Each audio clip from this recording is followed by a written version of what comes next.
What if Hermione was sorted into Slytherin?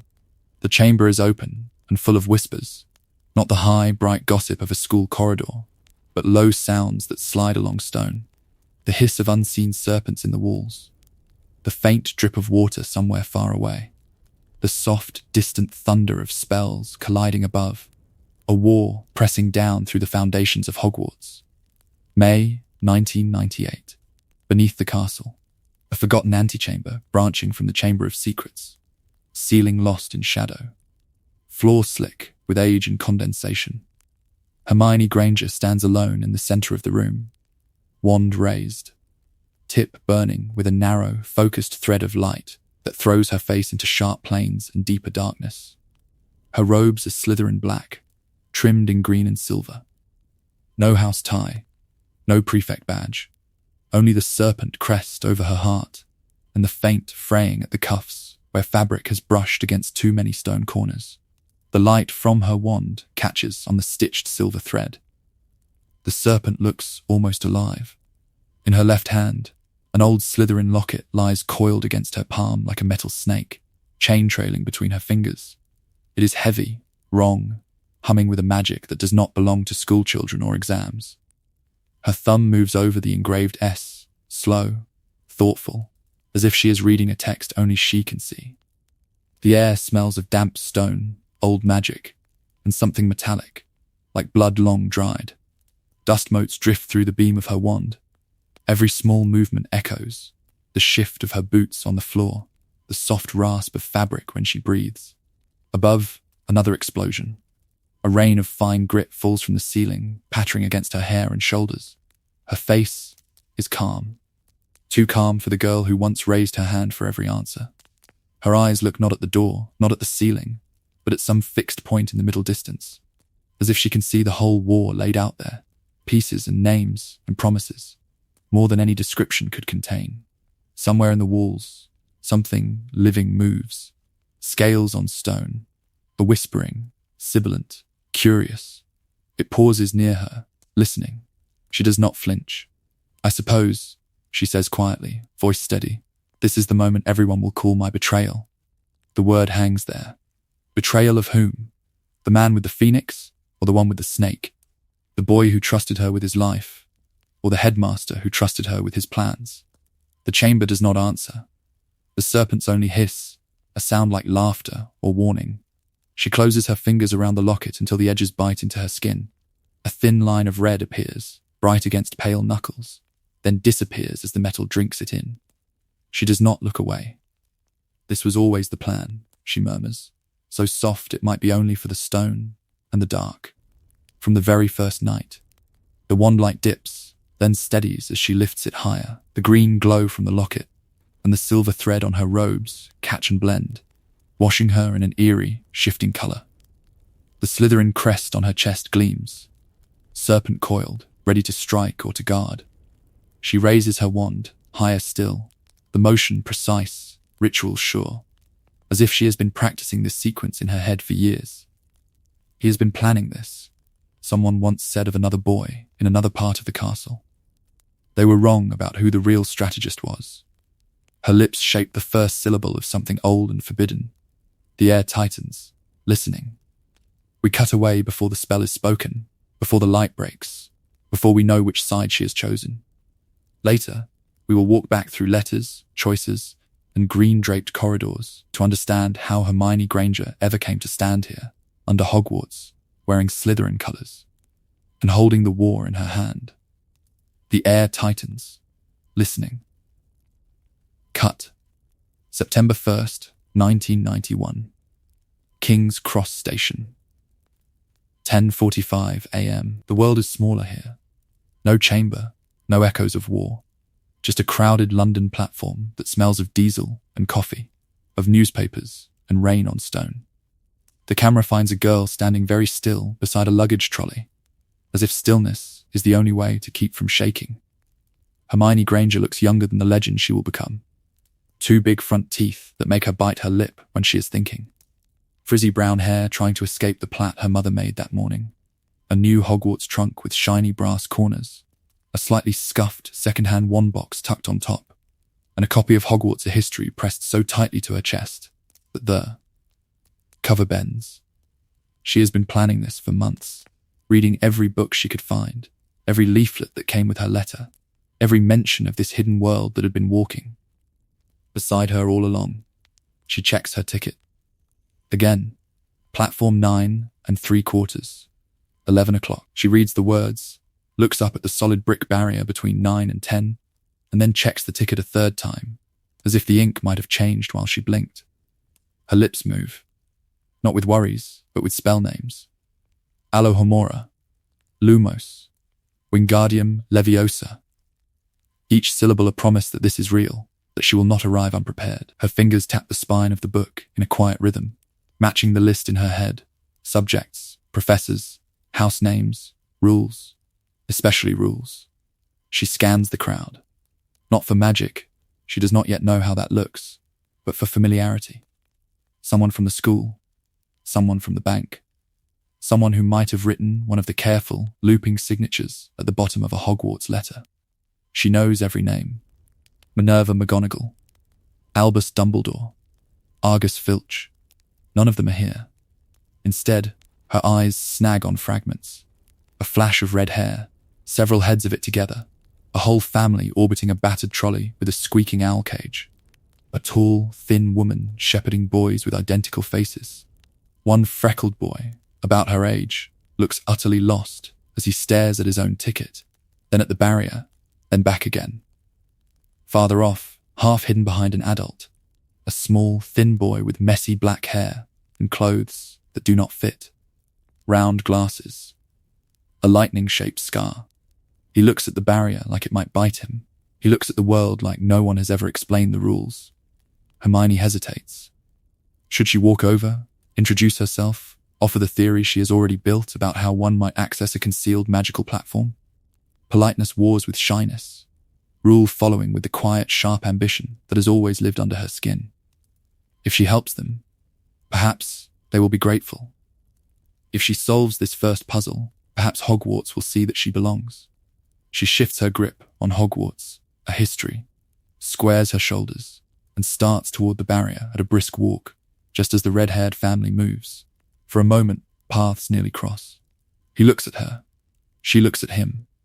Then he has gone through solid brick, and she is left blinking, heart-hammering, with proof that the impossible is possible. A moment later she follows, emerging onto the platform where the scarlet steam engine waits, gleaming, alive. Whistles shriek, owls hoot. Parents call last instructions that sound like love and fear mixed together. The air is thick with steam and promise. She walks along the train, counting carriage numbers, checking her ticket yet again. Students lean out of windows, laughing, shouting to friends. Somewhere, the red-haired boy is still looking lost. Somewhere, the boy with the scar is learning how to run through walls. But the camera stays with Hermione. This is her story. The whistle blows, long and final.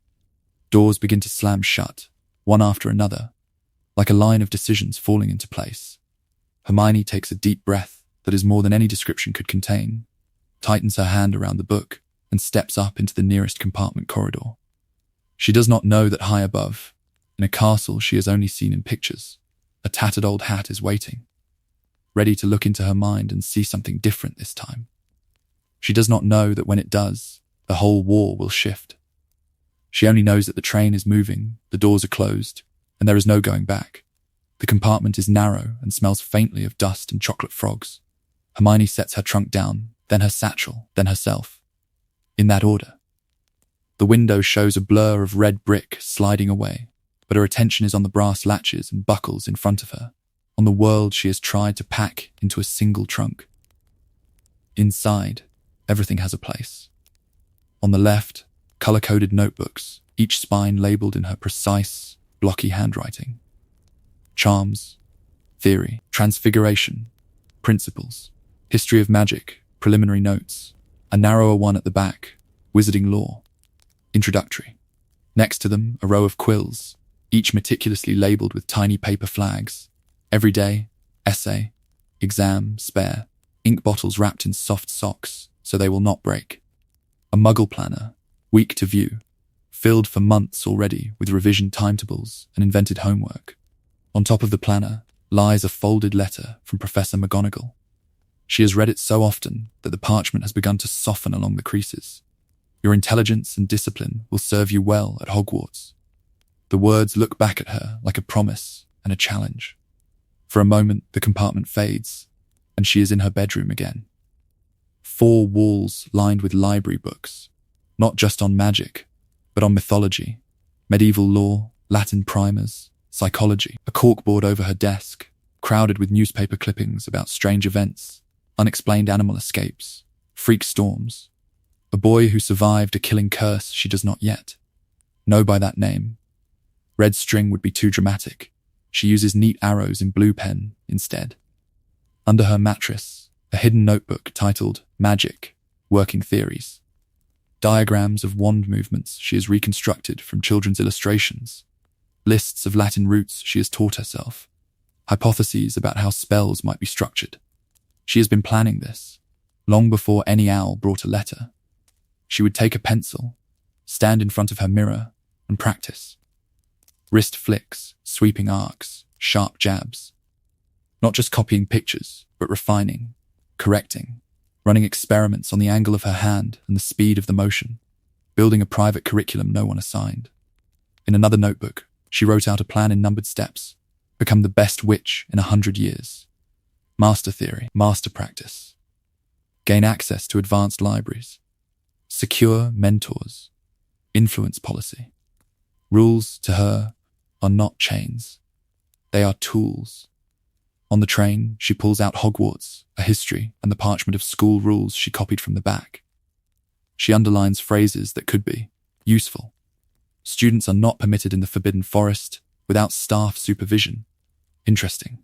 Out of bounds corridors, unless accompanied by a teacher. Unless. She circles the word, thinking about exceptions, about emergencies, about how systems can be bent without quite being broken. She does not think of this as cunning.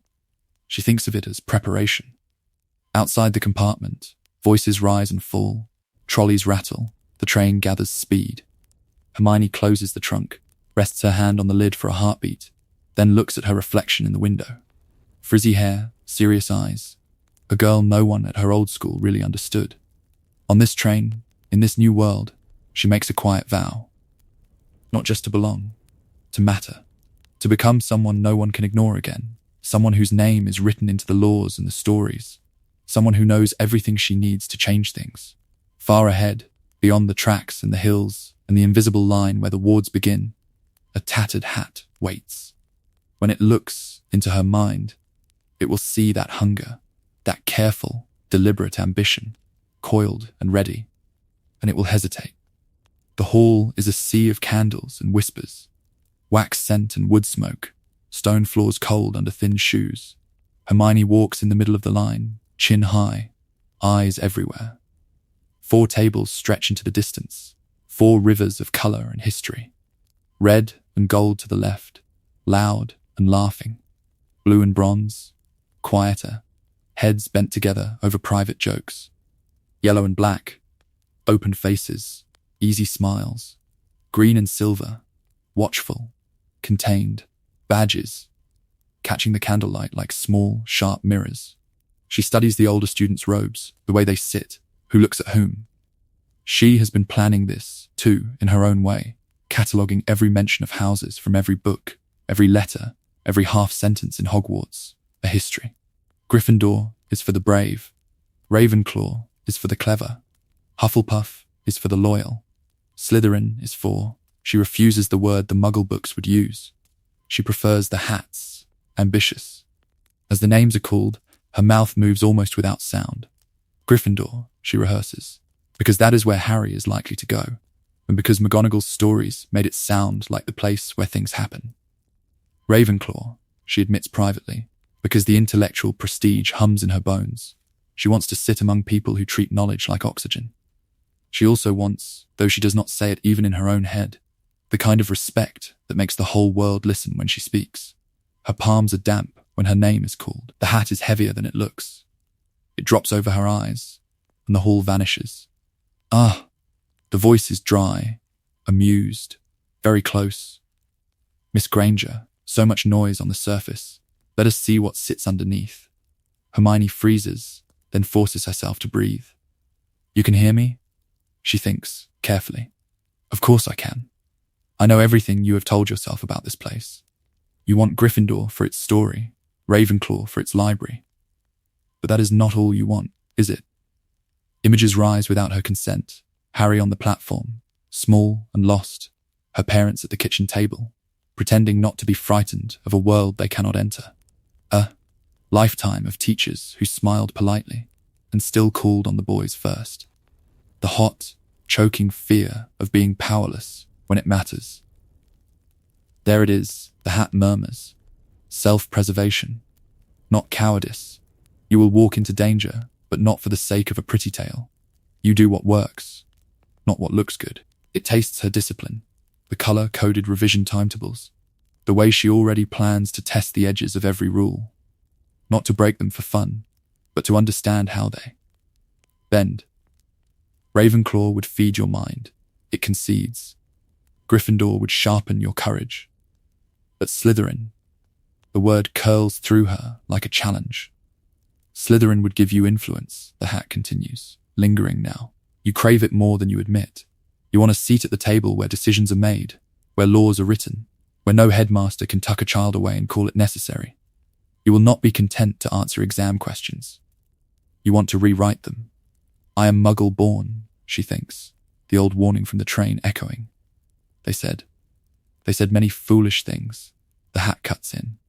This house has produced cowards and monsters, yes. It has also produced rebels who walked away from darkness and tore pieces off it as they went. You fear them now. You could lead them later. Her heart pounds. Harry's face flickers in her mind. He looks at her. She looks at him. In memory, they stand together before the bank doors, before Gringotts, before a world that tried to sort them into victims and saviors. A moment of understanding passes between them. If I go there, she asks, will they change me? A soft, satisfied pause. You'll change them more than they change you. The decision settles like a key turning in a lock. Slytherin. The shout cracks the hall. For a breath, there is only stunned silence, green and silver staring at the small girl with bushy hair and Muggle parents, and a mind like a drawn wand. Then the whispers begin. She lifts the hat from her eyes and walks toward the table that was never meant for her. Every step, a quiet refusal. She does not yet know who will follow, who will fight, who will try to use her. But someone is already recalculating their plans. Up at the staff table, Albus Dumbledore's smile does not quite reach his eyes. The silence hits first. Not loud, not dramatic, just a sudden thinning of sound, as if the great hall itself has paused to listen. Hermione feels it. Every eye, every banner. The green and silver overhead look darker than they did a moment ago. The serpent coiled like a question no one has yet dared to ask. She steps down from the stool, the hat's last whisper still echoing in her ears, and walks toward the Slytherin table. Granger, Hermione, McGonagall had said. The name still hangs in the air like smoke. A Muggle born, in Slytherin. The whispers start in pockets. Hufflepuff first, soft and horrified.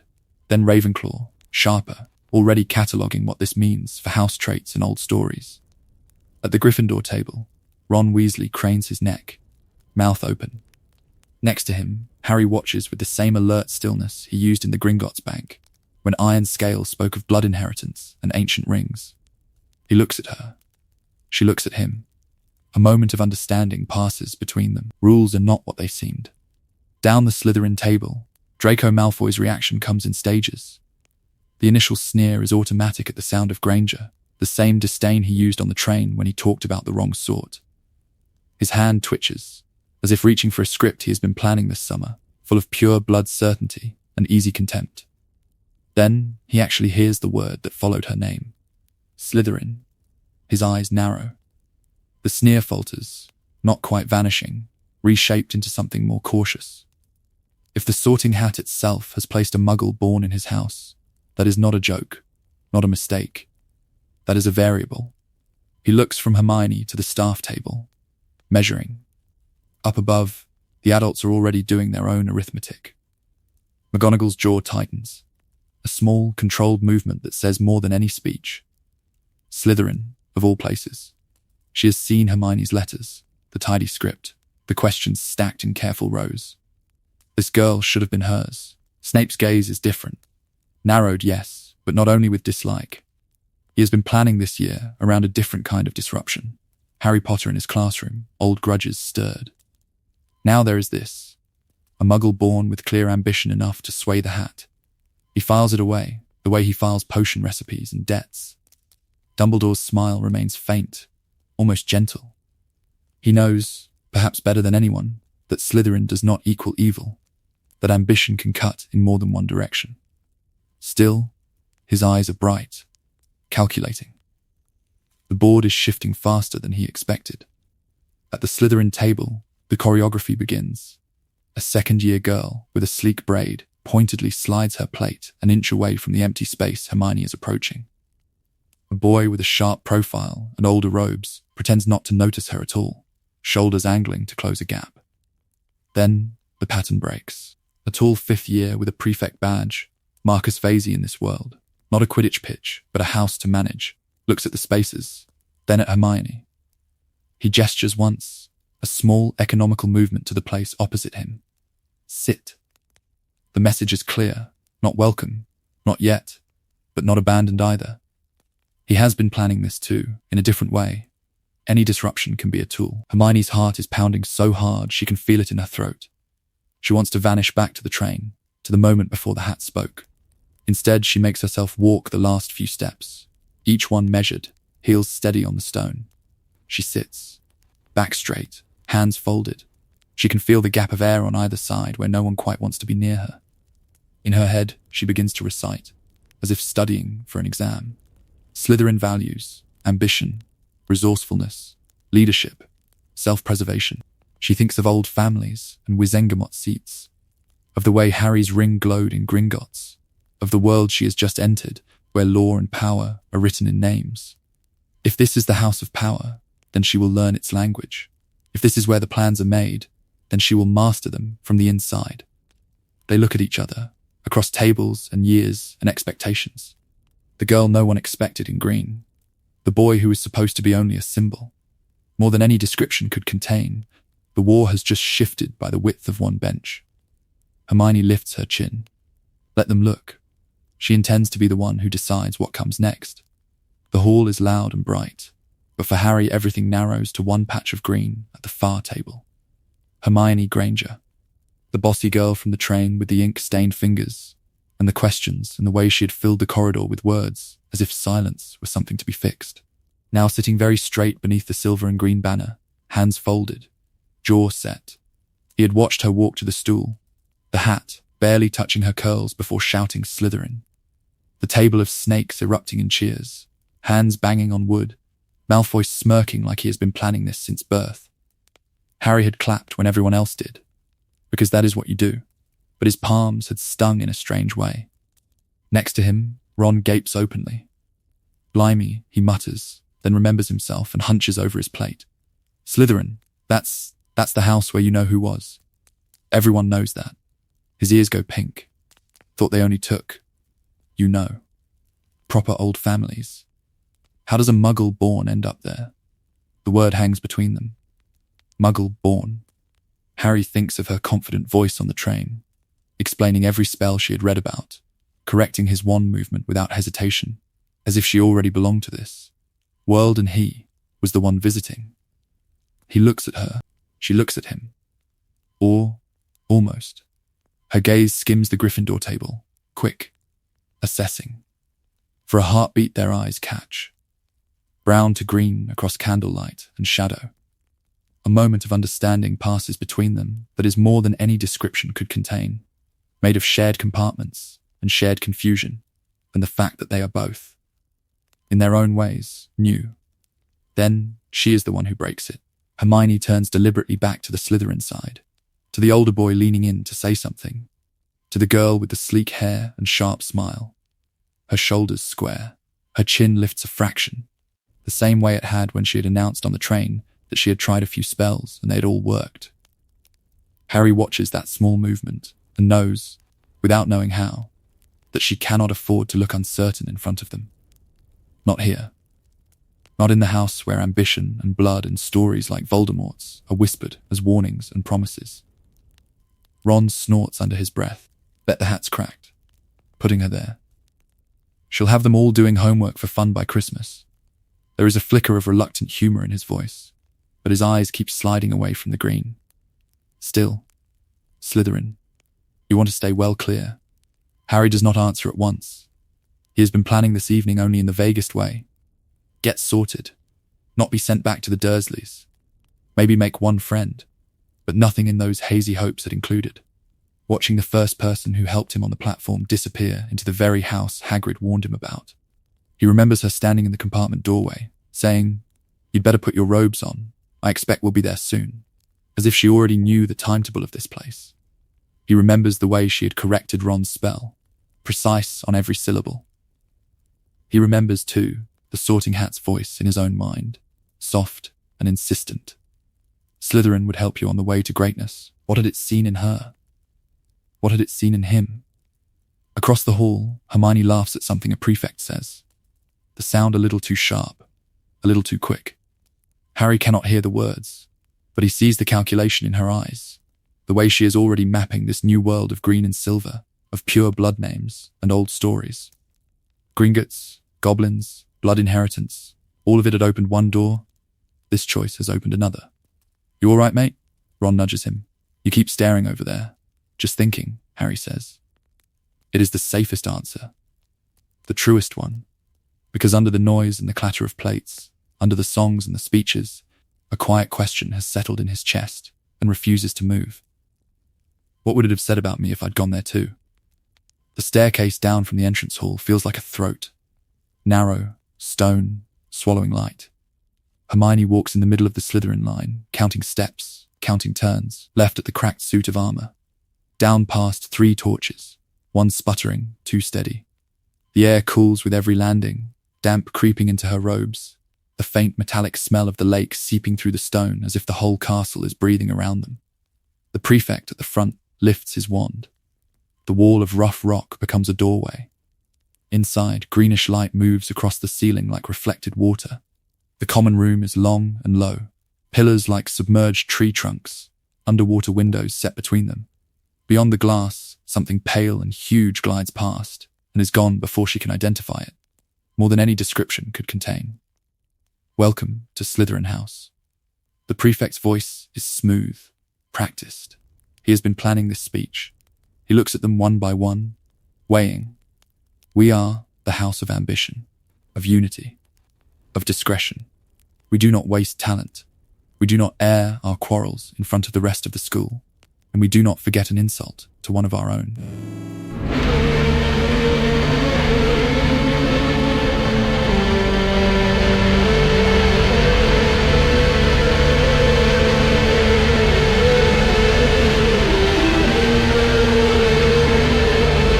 Hermione's fingers itch for a quill.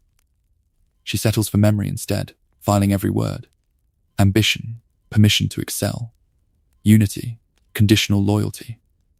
Discretion, silence as armor. The subtext is louder than the speech itself.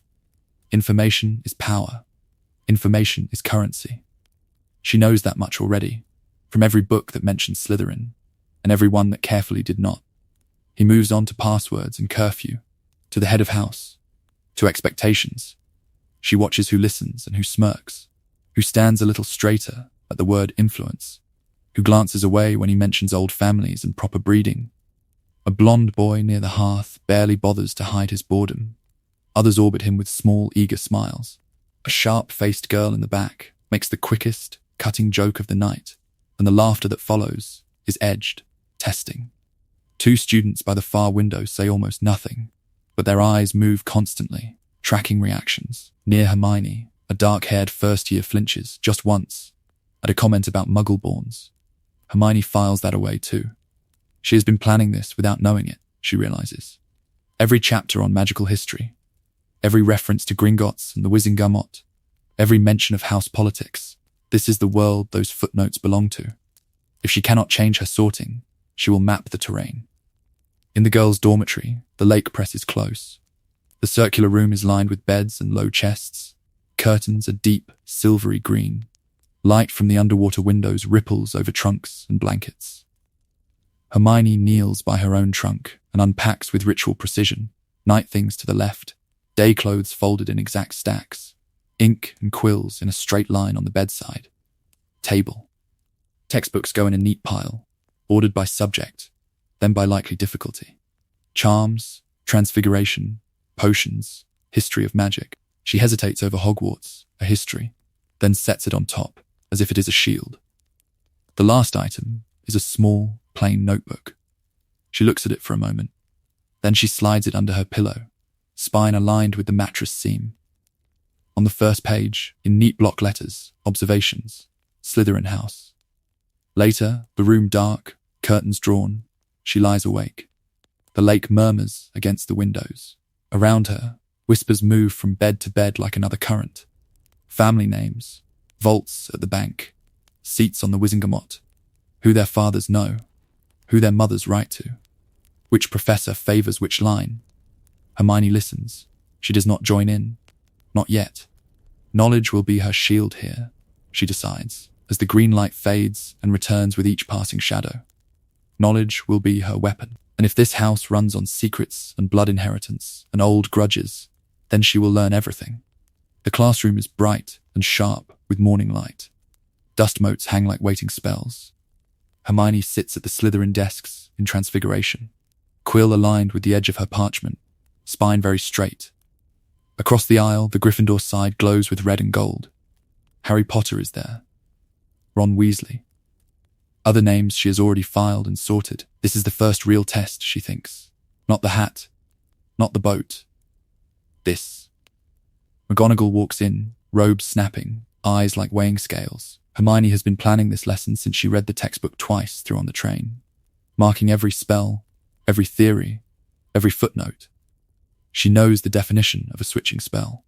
She knows the 5 principal exceptions to Gamp's law. She raises her hand before McGonagall finishes asking the question. Silence. Then a soft, collective exhale from the Slytherin bench. A boy to her left mutters, of course under his breath. A girl behind her actually rolls her eyes. The reaction is small, but it stings. On the Gryffindor side, she catches a flash of Ron's skeptical look, the quick narrowing of Harry's eyes. To them, she is not just the girl who knows the answer.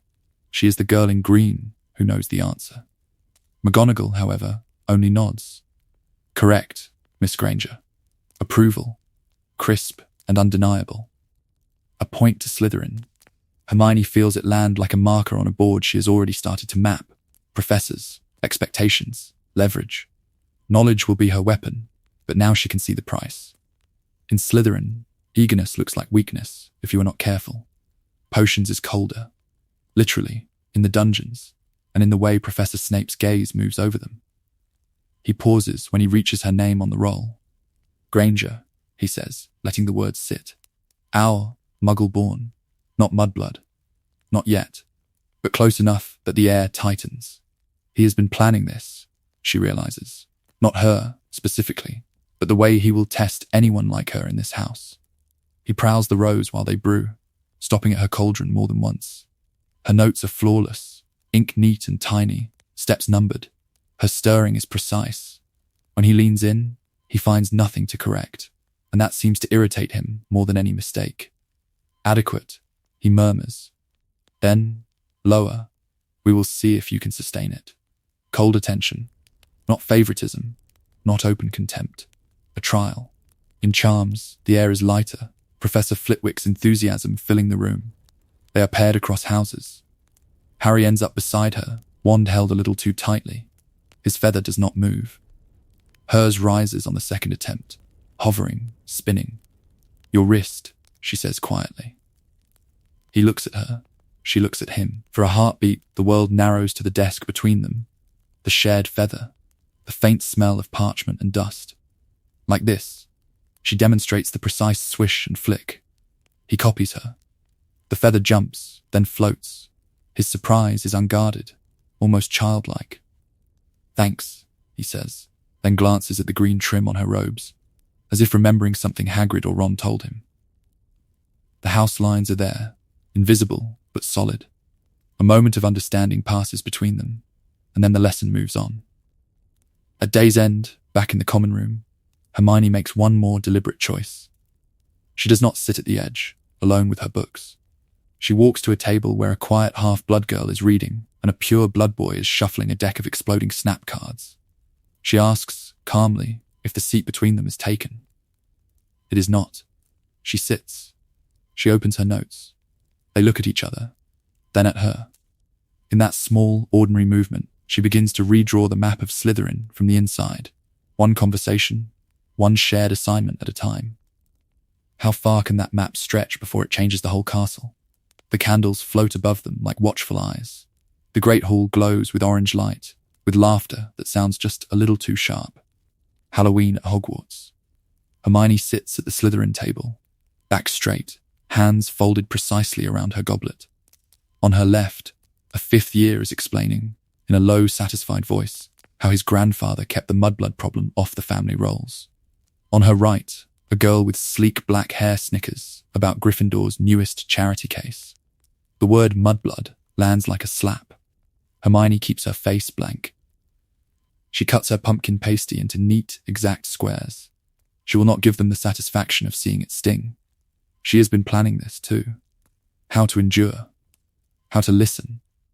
How to collect names and stories the way she collects footnotes and case law, because in this world information is a shield and a blade. She looks up the table, meets Draco Malfoy's curious glance for half a second, and lets it slide away. Not yet.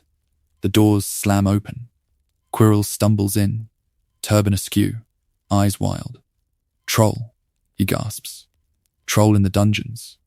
Thought you ought to know." He collapses in a theatrical faint that would not convince anyone who has truly seen fear. Around her, Slytherin does not scream. A ripple, yes, a few widened eyes. But mostly there are slow, measuring looks, the amused curl of lips. Someone murmurs that at least the Gryffindors will finally have a reason to run somewhere that is not into danger. The prefects stand at once, voices cutting clean through the noise, herding them toward the doors that lead down, deeper, to the safety everyone assumes is waiting. Hermione walks with them for 3 steps. 4. In that short distance, she is already doing what she always does, building the model in her head. A mountain troll, brought in through the main gates or a side entrance. Quirrell saying in the dungeons with just enough panic to be believed. The fact that trolls are drawn to dark, enclosed spaces, to the smell of stone and damp. If the staff think it is in the dungeons, they will drive Slytherin down into the path of the threat, not away from it. And in the surge of students, she cannot see Harry Potter or Ron Weasley leaving with Gryffindor. She stops. The boy behind her bumps her shoulder and mutters. She barely hears him. 2 facts sit side by side in her mind, heavy as Gringotts' ledgers. 1, her house is potentially walking toward a troll. 2 reckless Gryffindors are somewhere they should not be, as usual, and they do not know what she knows. She could keep walking. Let the adults handle it. Protect her position, her carefully neutral alliances. A Slytherin voice in her head whispers that survival is the first rule, that no one here would risk themselves for her. Another voice, older and sharper, remembers every book she has read about life debts, about the binding force of gratitude and obligation. Saving them creates a debt. Cross-house leverage, a Gryffindor golden boy who owes a Slytherin his life, is a shield no bloodline insult can pierce. Under the cover of a jostling knot of second years, she slips sideways, then back, then vanishes into a side corridor, with the same quiet precision she uses to vanish into the library stacks. Her heart is hammering. Her thoughts are cold. She finds them near the girl's bathroom, whispering, arguing in hushed, panicked bursts. He looks at her. She looks at him. A moment of understanding passes between them, brittle and bright. Of course they came after her. Of course she came anyway. Then the troll steps into the corridor.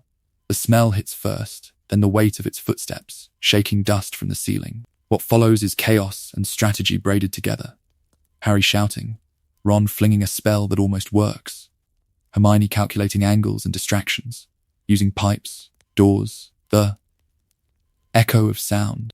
When the club finally crashes down and the troll falls, the silence that follows is more than any description could contain. McGonagall arrives with Snape and Quirrell, faces pale, wands drawn. Questions explode at once. Hermione steps forward before the boys can speak. "Professor," she says, voice steady, "I realized the troll would be driven toward the dungeons. My house was at risk. Potter and Weasley were missing. I judged that retrieving them and redirecting the troll into a contained corridor was the safest tactical option available." She meets McGonagall's eyes, then Snape's. It was a calculated decision, not a childish adventure. They look at each other, the professors, something unsettled flickering there. This is not the story they expected to hear. Outside, the castle shifts around them, staircases groaning, shadows lengthening, as if Hogwarts itself is listening and taking note. If a Slytherin first year is already making choices like this, what will she do when the stakes are higher, and when the next monster is not so simple? The hospital wing is too bright, too clean. The memory of stone and stink and the Trolls Club still hangs in the air like a bad spell. Harry sits on the edge of a bed, legs swinging, eyes fixed on the closed doors. Ron paces a tight line between two empty cots, muttering under his breath.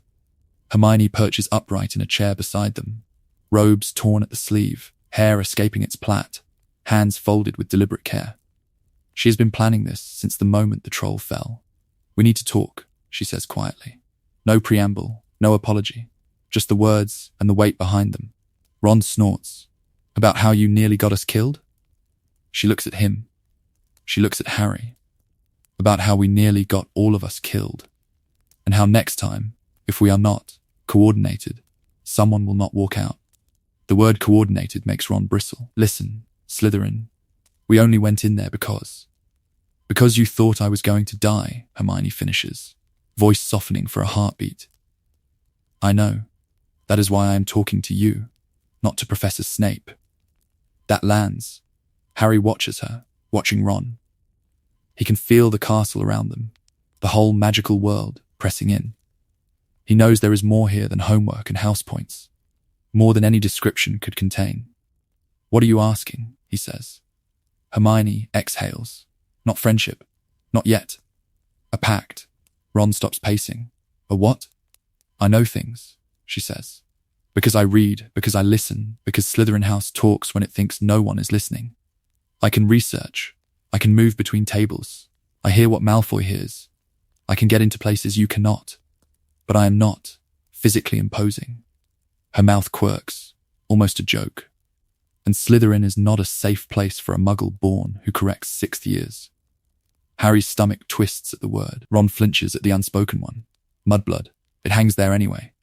"So," Hermione continues, "I offer information, planning, and access. In return, I want Gryffindor cover. You make it inconvenient to target me. If something dangerous is happening, you do not leave me out because of my tie." Ron shakes his head. "You talk like a general." "First years aren't supposed to talk like generals. Someone has to," she replies. "Do you think the professors are telling us everything?" Pattern interrupt. Harry realizes he has been assuming that they are. That Dumbledore, who looks like every storybook wizard, is in control of every corridor. "Why do you think they're not?" he asks. Hermione's eyes light, sharp and nervous. The 3rd floor corridor. The forbidden door. A troll let into the castle the same night a package arrives from Gringotts. I read the Daily Prophet. There was a break-in at the bank. A vault emptied the very day Hagrid took something out. They said nothing was stolen. That is exactly what you print when something important was stolen before the thief arrived. Ron blinks. "You think the thing from Gringotts is here?" "I think it is on the 3rd floor," she says. "And I think someone wanted the troll as a distraction." He looks at her. She looks at him. A moment of understanding passes between them. The world is larger and far less safe than the letters ever said. Madame Pomfrey chases them out soon after. They walk in silence until the corridor narrows, stones colder, torches dimmer. A shadowed stairwell, half turned, becomes neutral ground. Hermione holds out her hand, palm steady. Alliance then. Information for protection. We share what we find. No lies, if it concerns. Whatever that stone is. Ron hesitates, suspicion written in every freckle. If you turn on us, you will be right to have doubted me, she says. But I will be dead, so it will not matter. There is that dry, thin edge of humor again. Harry reaches first. Her hand is small, cold, determined. Ron's joins a second later, grudging but solid. They look at each other, 3 first years in the half-dark, hands stacked like some old ritual none of them have read about yet. Not best friends, not yet.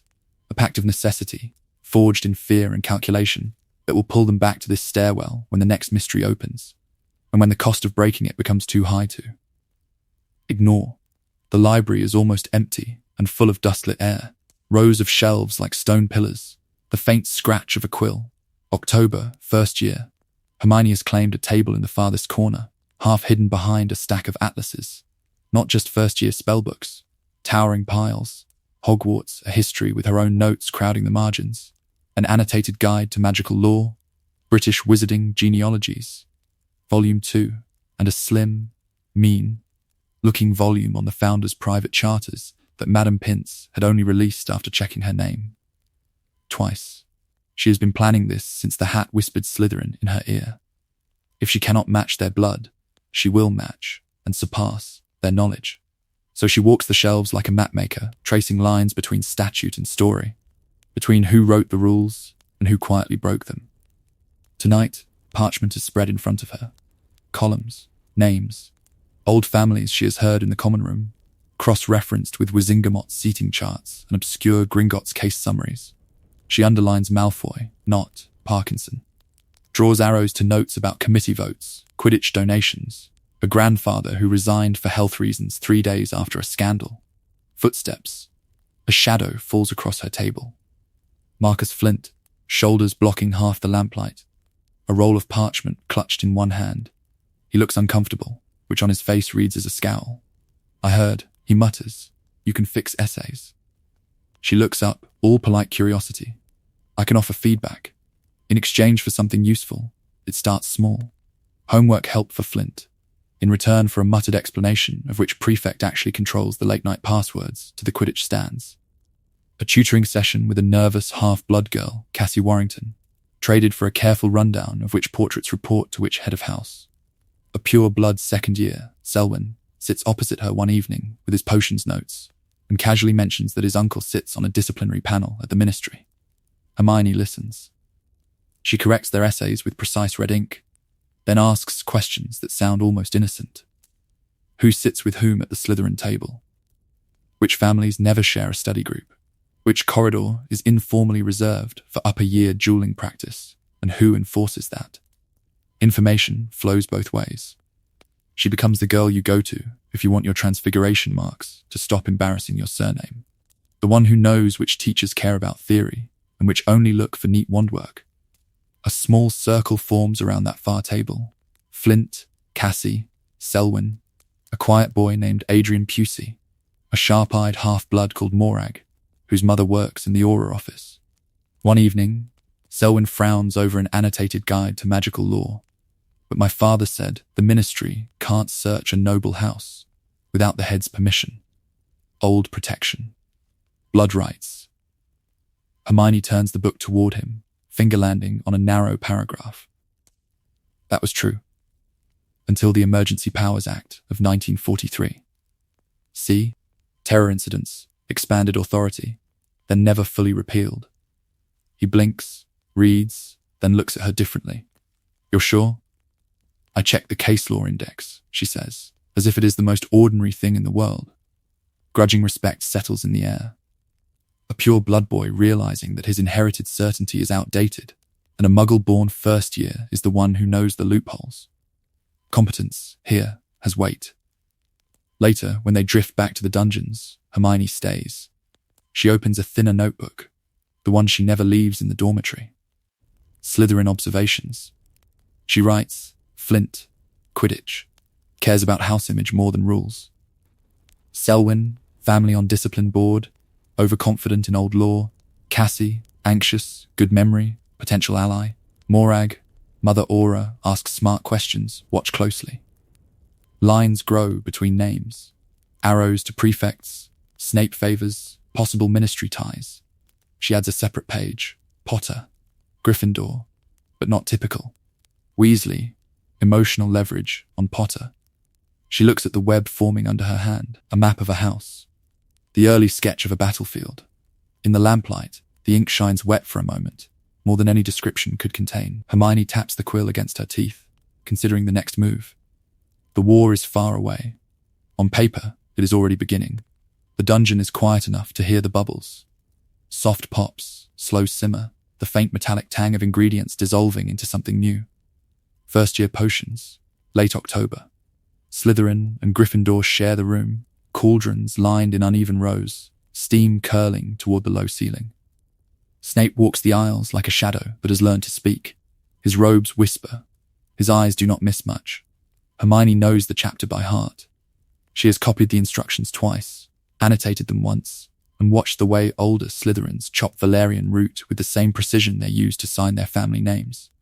She adjusts the flame, stirs clockwise, then counterclockwise, counting under her breath. The potion in her cauldron turns the exact shade the book promised. Not close. Exact. Around her, most brews are wrong. Too thick, too pale, giving off the faint smell of burnt toast or cabbage. Neville's is on the edge of disaster.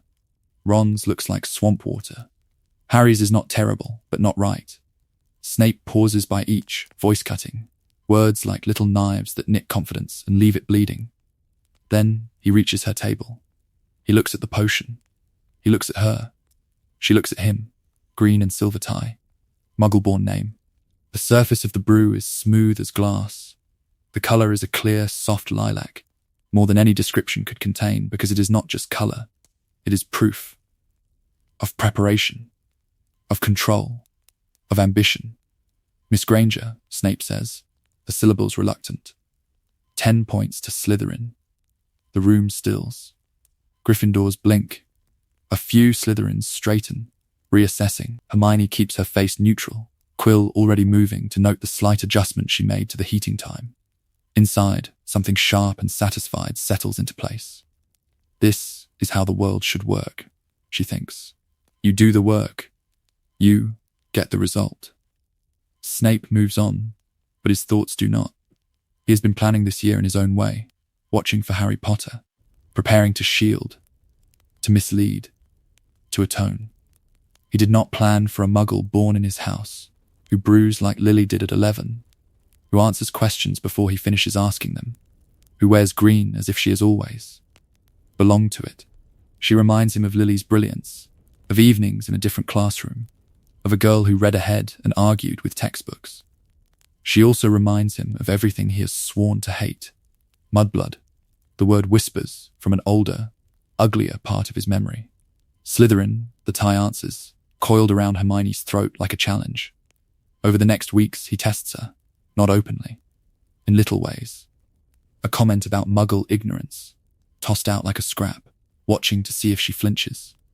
An observation about wizarding superiority, delivered in that flat tone that could be sincere or could be a trap. In public, she is careful. She lets remarks slide past, answers with textbook phrases about magical law and ministry regulation. She quotes instead of confronting. She knows Slytherin eyes are on her, weighing whether she is an embarrassment or an investment. In private, she is sharper. After one lesson, when the last student has gone and the torches burn lower, he calls her back. Miss Granger, a word. She walks to his desk, spine straight, hands folded behind her back so he cannot see the ink stains on her fingers. Slytherin, Snape says quietly, does not forgive weakness. Sentiment. Ill-placed loyalty. If you intend to survive in that house, you will need to understand the difference between knowledge and background. The pause around the last word is deliberate. Hermione meets his gaze. They look at each other. A moment of understanding passes between them, thin and brittle as spun glass. Professor, she says, voice even, ignorance is the greatest weakness of all. Background is just where you start. What you know, and what you choose to do with it. That's what matters. Snape's expression does not change. Inside, something twists. Lily would have said that. Not in those words, perhaps, but with that same infuriating certainty that people could be more than their blood. He dismisses her with a flick of his hand. She walks out, footsteps steady, already thinking of which books to request next, which older students might trade information for help with essays. When the door closes, Snape sits for a long moment, staring at the register of house points. Hermione Granger, Slytherin, asset, potential disruption, a variable in a carefully balanced equation. He files her away as both tool and threat, someone who might, given time, destabilize Slytherin from within. Somewhere above the dungeons, in an office full of delicate instruments and old regrets, Dumbledore is quietly hoping for exactly that. Snape does not know everything yet, but he knows this. The game inside his house has just changed. The corridor is dark and humming with wards. Somewhere beneath their feet, stone and secrets, and something that wants to wake. By May, they are no longer guessing. Hermione has been listening for months now, head bent over parchment at the Slytherin table, while her housemates trade gossip like currency. Who saw Quirrell slip out after curfew? Which prefect noticed Snape and Dumbledore arguing in low, tight voices? A locked third-floor corridor that keeps being checked, then checked again. She walks the pattern in her mind the way other students walk the castle. Staff movements. Forbidden doors. A three-headed dog that should not exist inside a school. He has been planning this in his own way, Harry with his instincts and half-heard conversations. But it is Hermione who takes all the scattered pieces and fits them into a single. Cold conclusion. The stone. In the library, between towering shelves, she lays it out. Philosopher's Stone. Nicholas Flamel. Immortality in gold and a reason for Voldemort to claw his way back into the world. Ron looks pale in the candlelight. Harry looks like something inside him has just locked into place. We go first, she says, before anyone else moves the board. The plan is not heroic. It is surgical. She assigns roles without apology. Harry for anything that needs flying or raw nerve. Ron for the chessboard, because his eyes light up when she mentions a life-sized game and she knows that look, knows he has been waiting his whole life to be good at something. That matters. Herself for logic, spells, timing. She calculates how long it will take Filch to answer a false alarm, how quickly Snape can cross the castle, how many minutes of advantage they can buy with a single well-placed. Distraction. Risk of expulsion versus risk of Voldemort, she says quietly. There isn't a real choice. Under the trapdoor, the devil's snare rises like a living net. In canon, she panics. Here, she does not. She feels the vines close around her, hears Ron choking, and makes a decision that is sharper than she likes to admit. Light and fire will free them, but fire takes a moment to cast. She stops struggling, lets the plant pull her down, out of the way, to give her wand arm room. If Ron sinks a little deeper while she lines up the spell, that is the price. He gasps when they fall through. Thought you were going to leave me. Not leave, she answers, breathing hard. Delay. There is a difference. He hears it. Harry does too. Room after room, the pattern repeats. She pushes them forward when Ron wants to argue, reins Harry in when he wants to rush. At the keys, she makes herself ignore the sting in Harry's shoulder when the brooms slam him against stone. A bruised seeker is better than a dead one. At the chessboard, when Ron realizes the sacrifice, she does not waste time protesting. She only checks the angles, confirms there is truly no other path, and then nods once. Permission. Acknowledgement. At the final door, when Harry insists on going alone, she does not crumble. He looks at her. She looks at him. A moment of understanding passes between them, more than any description could contain. Strategically, you're right, she says, and the words hurt. One target is harder to predict than three. He will underestimate you. Let him. She straightens his collar like a sister or a general. If it's Professor Snape, appeal to his pride. If it's anyone serving Voldemort, talk about the stone as a means, not an end. Ask what they plan to do with a body that isn't fully theirs. He hates that idea. How do you know? Harry whispers. Because I've been listening, she answers, to everything. She gives him one last instruction, voice barely above a breath. If you see Dumbledore's magic on anything, do not touch it unless there is no other way. He plans too many moves ahead. Later, in the hospital wing, that is exactly what Dumbledore remarks upon. Not just Harry's courage, but the way the children moved through his gauntlet as if they could see the lines of force beneath the floor. You understood more than most adults would, he tells Hermione, eyes twinkling with something sharper than kindness. You saw the board. She holds his gaze. Someone had to. He studies her, as if recalibrating a very old equation. Snape thinks the game in his house has changed. Dumbledore, watching the Slytherin girl by Harry's bed, realizes the game for the whole school may be shifting. The stone is safe for now. But in the quiet between beeping instruments and rustling curtains, he begins to wonder whether he has just trained his finest opponent. Because if Hermione Granger can map his obstacles this precisely at 11, what will she do when she finally learns about Horcruxes? The bedroom is quiet, but her walls are loud. July, back in the Muggle world. The Grangers' semi-detached house looks the same from the street, but Hermione's room has become a small, controlled storm. Stacks of borrowed wizarding books lean against her desk and bed. Hogwarts, a history with new annotations in green ink. A critical examination of pure blood ideology, founders, and factions, early Hogwarts politics, even a slim, cracked volume simply titled Salazar. She has been planning this since the train pulled away from Hogsmeade. Every letter to Madame Pince asking for recommendations.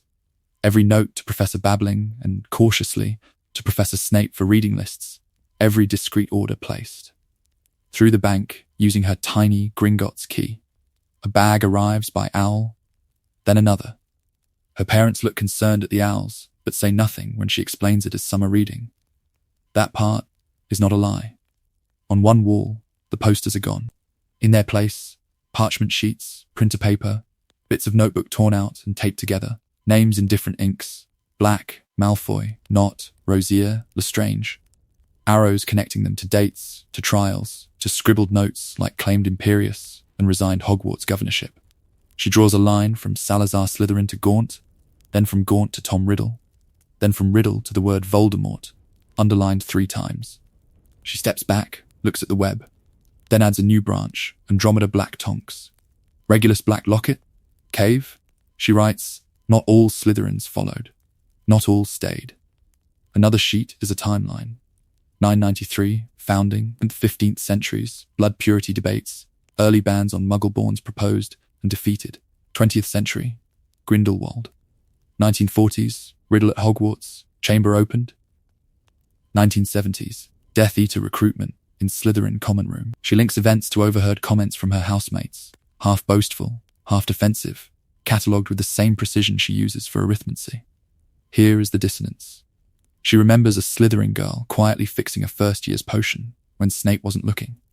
A boy who lent her a book on ritual theory because you're the only one who'll actually read it. She likes them.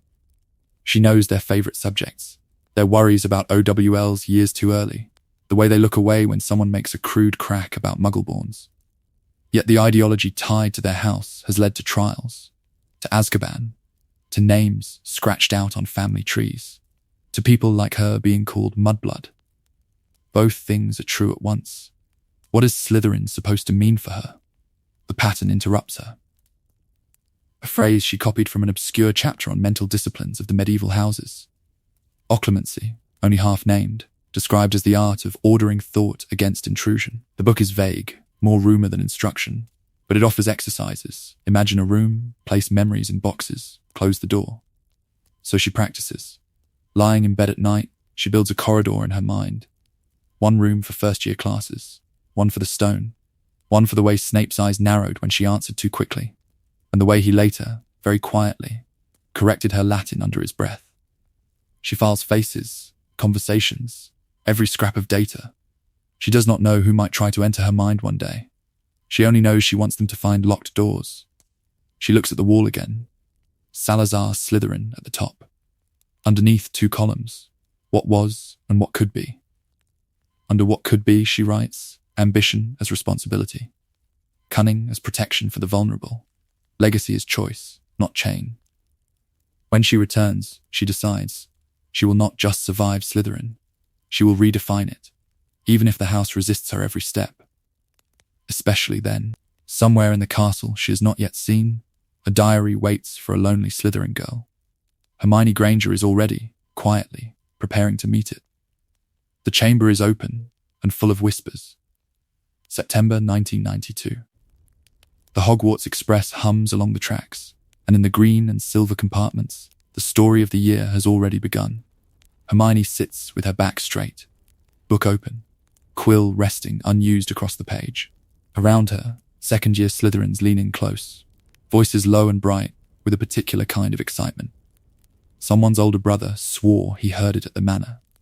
Someone's aunt sent a letter warning them to be careful in the corridors. The Chamber of Secrets. The heir of Slytherin. The year the old legend will finally come true. She listens. She does not interrupt. She has been planning this return for weeks, reading every scrap she could find about Salazar, about the founders, about how stories are used to control who belongs in a world, and who does not. But it is different to hear it here, wrapped in the hiss of the train, in a carriage lined with green cushions and polished silver. Because this time, the story points at her. A muggle born in Slytherin.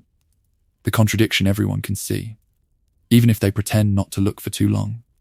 The house of the supposed heir, the blood purists, the old families whose names fill Gringotts ledgers and Wizengamot rolls.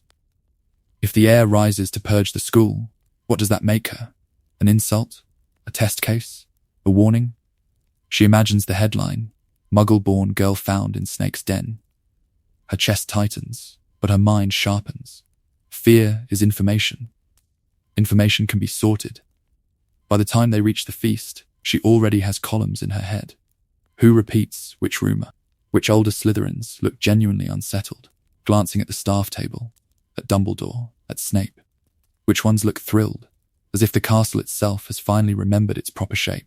She files away names, family crests, throwaway mentions of what mother said, what father hinted after the third glass of wine. When Draco stands in the corridor days later, eyes bright, voice ringing off the stone, enemies of the heir, beware, the words land differently. In canon, it is a taunt flung at Gryffindors. Here, it is an echo that will follow her back to her own common room, into her own dormitory. He looks at her. She looks at him. There is a flicker of calculation behind his smirk, as if he is trying on the role of heir like a new robe. A moment of understanding passes between them. He wants to be seen as dangerous. She wants to know if he is actually dangerous, or just rehearsing the lines his father wrote. So she watches. Who laughs too loudly at his threat? Who looks away? Who repeats the phrase later? Softer, like a password. She notices which pure bloods start sitting together in tighter clusters, which half-bloods grow quieter, which younger students begin to ask, in whispers, what exactly a mudblood is. Hermione starts a new notebook, not for homework, for patterns, names, dates, overheard fragments about old laws and older grudges. She remembers the goblin at Gringotts, studying them before the blood inheritance test, the way knowledge shifted the entire room. She wants that here, inside Slytherin. To get it, she realizes, she cannot always argue. Sometimes she will have to nod at the right moment, let a cruel remark pass unchallenged, pretend that certain words do not cut. Pretend she agrees, just enough that doors open, tongues loosen. Older students forget to be careful around the muggle-born girl, who knows everything and asks the wrong questions. It feels like treason. It feels like strategy. They look at each other in the mirror of the girls' dormitory, Hermione and the version of herself who never bends. One of them will have to yield. She chooses. She will investigate from within. She will walk into every whispered conversation the chamber stirs up, even if it means wearing a mask with a serpent's smile. If the heir of Slytherin is real, she intends to know their name before anyone else does. And when the first attack comes, she intends not to be surprised. The common room is low and green and full of whispers. Weeks into the chamber crisis, Hermione knows its rhythms. Early evening, homework, chess, quiet competition. Late night, the masks slip. The fire burns low. The lake presses dark against the windows, and older Slytherins lean back in leather chairs as if the whole world is theirs by inheritance. She sits with her parchment and an open history of magic essay, quill moving, eyes lowered. She looks like a studious second year trying to keep up. They think she is harmless, or at least useful. Tonight it is Flint, Pusey, and a knot of fifth years. They talk about blood purity the way other people talk about Quidditch scores. Who married down? Who cleaned a family tree?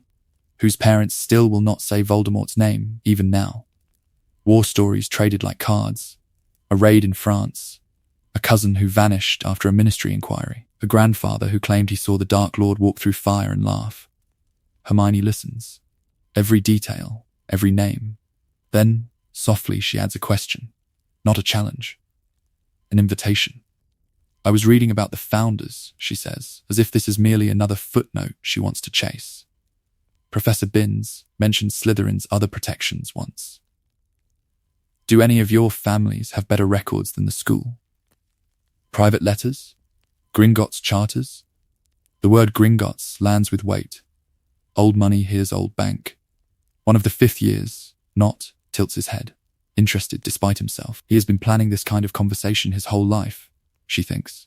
The chance to show off what his family knows. My father says the hat still follows Slytherin's intent, he drawls. Prefers those with the right blood. There are accounts, contracts, not for first year's eyes. Hermione smiles, just enough. Of course. I only wondered how much of the legend was curated. A few of them chuckle. One makes a joke about Muggle-borns needing remedial history. It is ugly and lazy and lands to scattered laughter. She laughs too. The sound feels like sand in her throat. She writes down the joke later, word for word. Her double life grows in the spaces between those moments. A shared potions text left on a library table. Margin notes in a careful code she and Harry built from runic substitutions and first-year charms theory. A charms book Ron forgets near the Slytherin end of the table at breakfast. Its bookmark a folded letter that looks like a reading list and is anything but. Requests for obscure library volumes pass through Madame Pince that double as signals. If Harry asks for one title, it means he has news. Another means stop, Dumbledore is. Watching. He looks at her. She looks at him. Across the great hall, a glance held one heartbeat too long, then broken. A moment of understanding passes between them, more than any description could contain.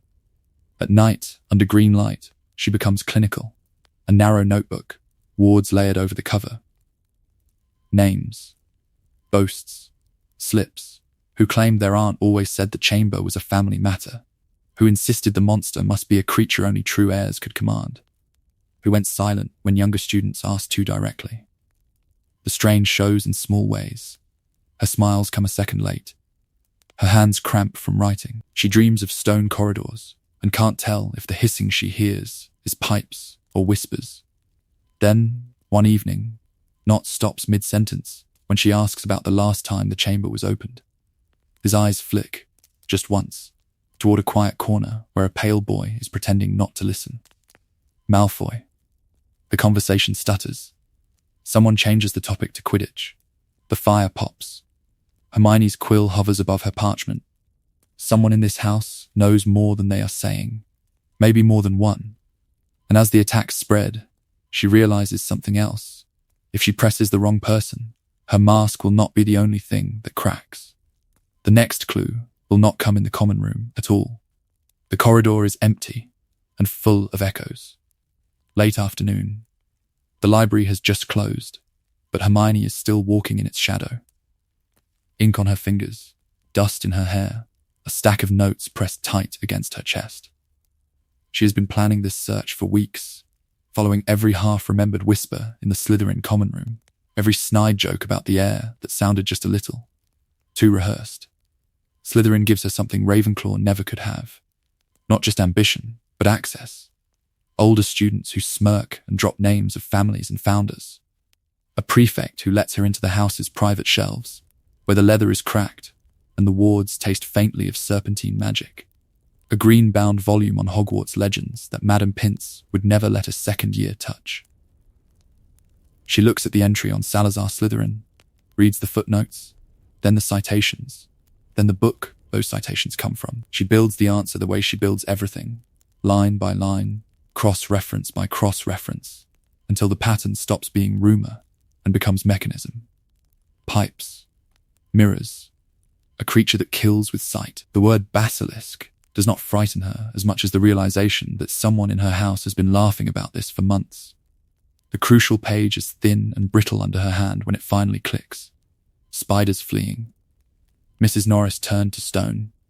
Nearly headless Nick half caught between states. She underlines a single sentence, tears the page free with shaking fingers, and runs. Out of the restricted carrel, past the tables, through the doors that are already locking for the night. She does not run only toward Gryffindor. That is the difference here. In her head there is a list. Harry and Ron first, of course.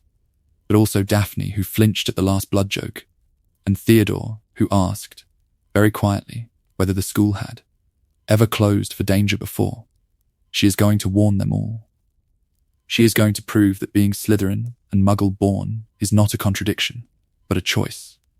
The pattern interrupt comes in the form of a whisper she cannot hear. A movement in the pipes, water on stone. She turns the corner near the stairs, eyes on her notes, mouth already forming the words she will say. She sees the reflection in the window. Not a face, just eyes, impossibly bright, impossibly wrong. The world goes still. When they find her, she is frozen mid-stride, green-trimmed robes stark against the flagstones. The torn page is clenched in her hand, not scattered, not lost.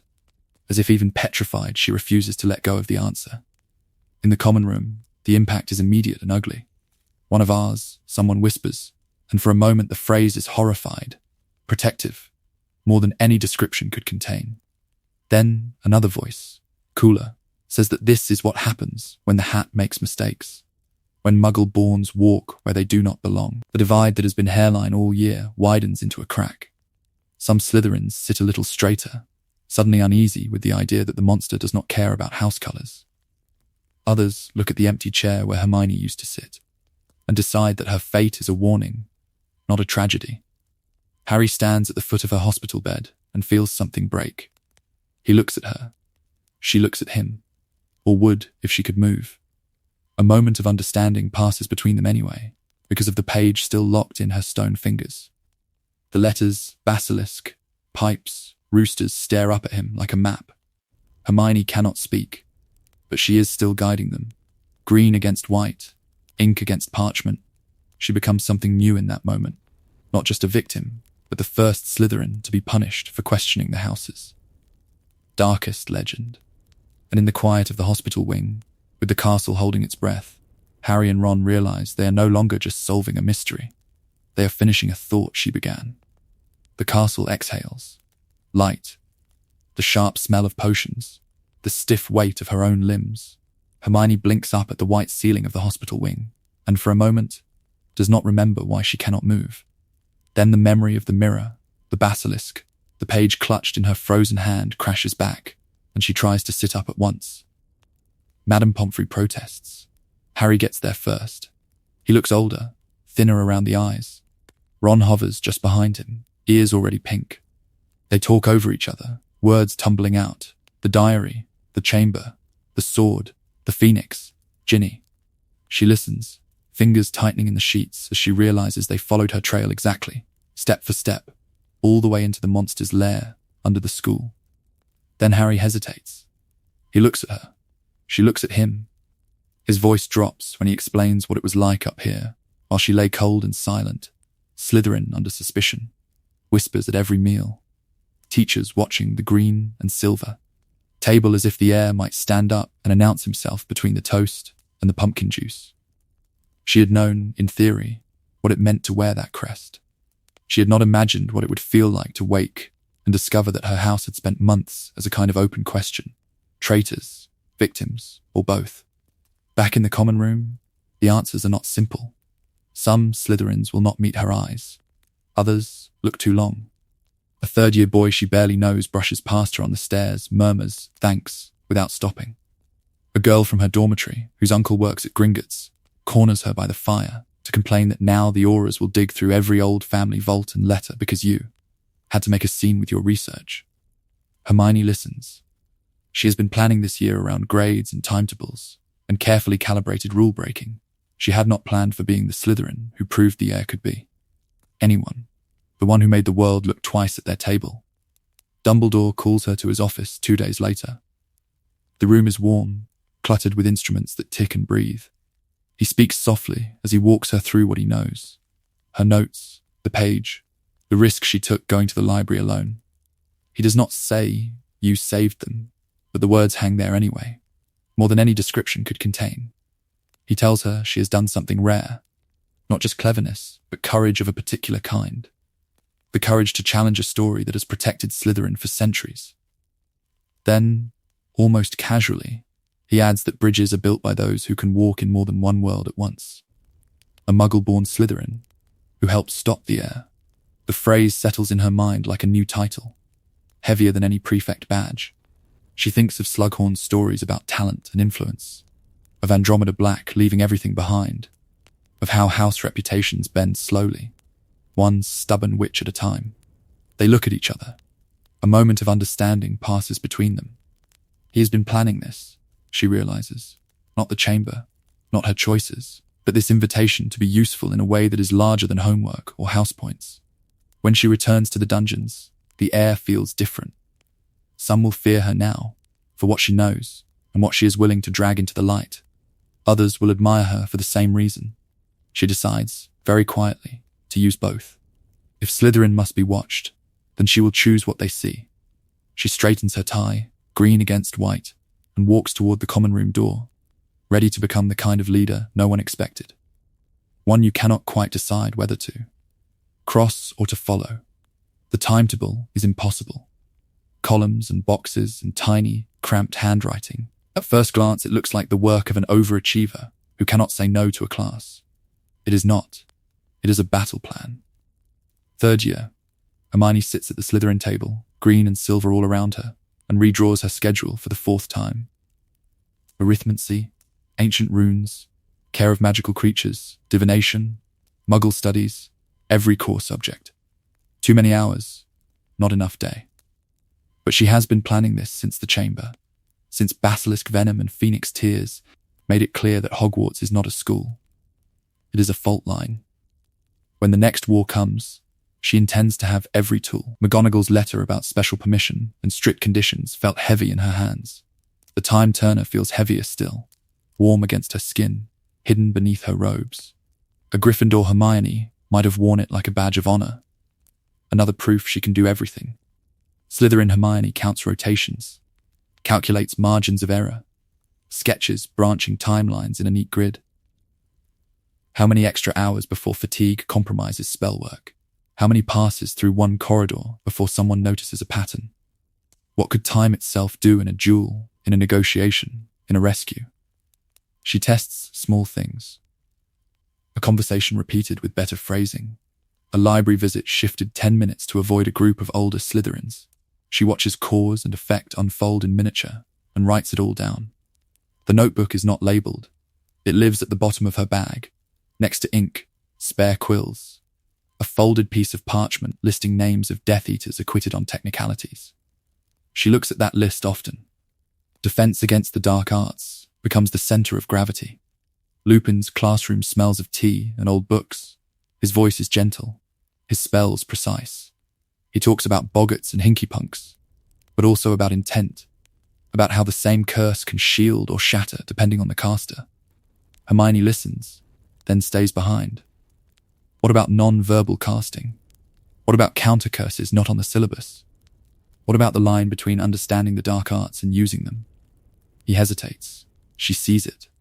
He has been planning this lesson in caution, in not saying too much. She has been planning questions that test exactly where his line lies. Down in the dungeons, Snape notices other things. The way her essays in potions now reference obscure properties of basilisk components. The way her defense homework cites rituals only mentioned in footnotes. One evening, she finds a book on a side table in the common room, left open, spine unbroken. Advanced Defensive Hex Theory. The margin of one page holds a tiny, precise question mark in familiar ink. Another night, a different book appears on a lower shelf in the library's restricted section, slightly pulled forward as if by accident. It is not labelled dark, not officially, but its discussion of binding oaths and blood magic is sharper, colder, more honest than anything in their standard texts. She traces the diagrams, feels the pull of knowledge that could save lives or ruin them. She knows who nudged it into her path. He looks at her. She looks at him, in class, in corridor, in the quiet space between questions. A moment of understanding passes between them. He will not forbid her. He will not quite encourage her. He will watch what she chooses. Slowly, Hermione begins to see that grades are only surface, that house points are a game for children. Real power sits in who holds dangerous information and who dares to act on it. The time turner at her throat, the half-hidden books, the names on her folded parchment, these are pieces on a board most students do not even know exists. The year stretches before her, layered and rewound, more than any description could contain. The question is no longer whether she can master the curriculum. It is what she will allow herself to become in order to master the war that is coming. The corridor is empty and humming with unseen wards. The time turner is cool against her skin. December. The firebolt gleams on the Gryffindor table like an answered prayer, and every eye in the world seems to be on Harry. Hermione watches the broom, not the boy. Unknown wood, unknown maker, unknown enchantments. She has been planning this kind of moment since first reading about cursed artifacts in old war reports, about gifts that were traps and letters that carried death. Sentiment says, let him fly. Strategy says, you do not ride untested magic when a mass murderer might be sending presents. She goes to McGonagall. The walk is brisk, deliberate. She lays out risk categories, provenance, the timing with Sirius Black's escape. It is not about rules. It is about acceptable loss. One broom versus one heir. One Quidditch season versus the only boy to survive Voldemort. McGonagall looks at her, startled by the language, by how much she seems to know. Hermione holds her gaze. She looks at her. She looks at him. For a heartbeat, Harry does not recognize her at all. Later, when the shouting fades and the tower grows quiet, she opens a different file in her mind. Scabbers. Crookshanks. The Marauders map. One name, Peter Pettigrew. She has seen it before, not in a joke, but in a list. A folded parchment in the library's restricted war section, copied in her careful hand. Order of the Phoenix casualties. Missing. Presumed dead. Pettigrew. Peter. Posthumous Order of Merlin, mourned by the Ministry. Now he is a rat in Ron's pocket. A Slytherin does not dismiss that as coincidence. She spends nights cross-referencing Daily Prophet archives, trial records, every mention of Sirius Black and that blasted street. She notices what is not there. No body, no forensic spellwork cited, only testimony and a convenient narrative that ends with a bang and a finger. The story is too clean. More than any description could contain. In the shrieking shack, when truth finally walks into the room in Sirius's ragged form, she is already ahead of the boys. While Harry trembles between hatred and hope, she is mapping outcomes. If Black is innocent, then the Ministry endorsed a lie. If the Ministry endorsed a lie, then Dumbledore either failed to stop it or chose not to. If the hero becomes the villain and the villain the scapegoat, who controls the story of the last war? She listens to Lupin and Sirius, tests each claim against the research in her head. She interrupts not with outrage, but with pointed questions about wands, about Animagi registration, about who signed which document.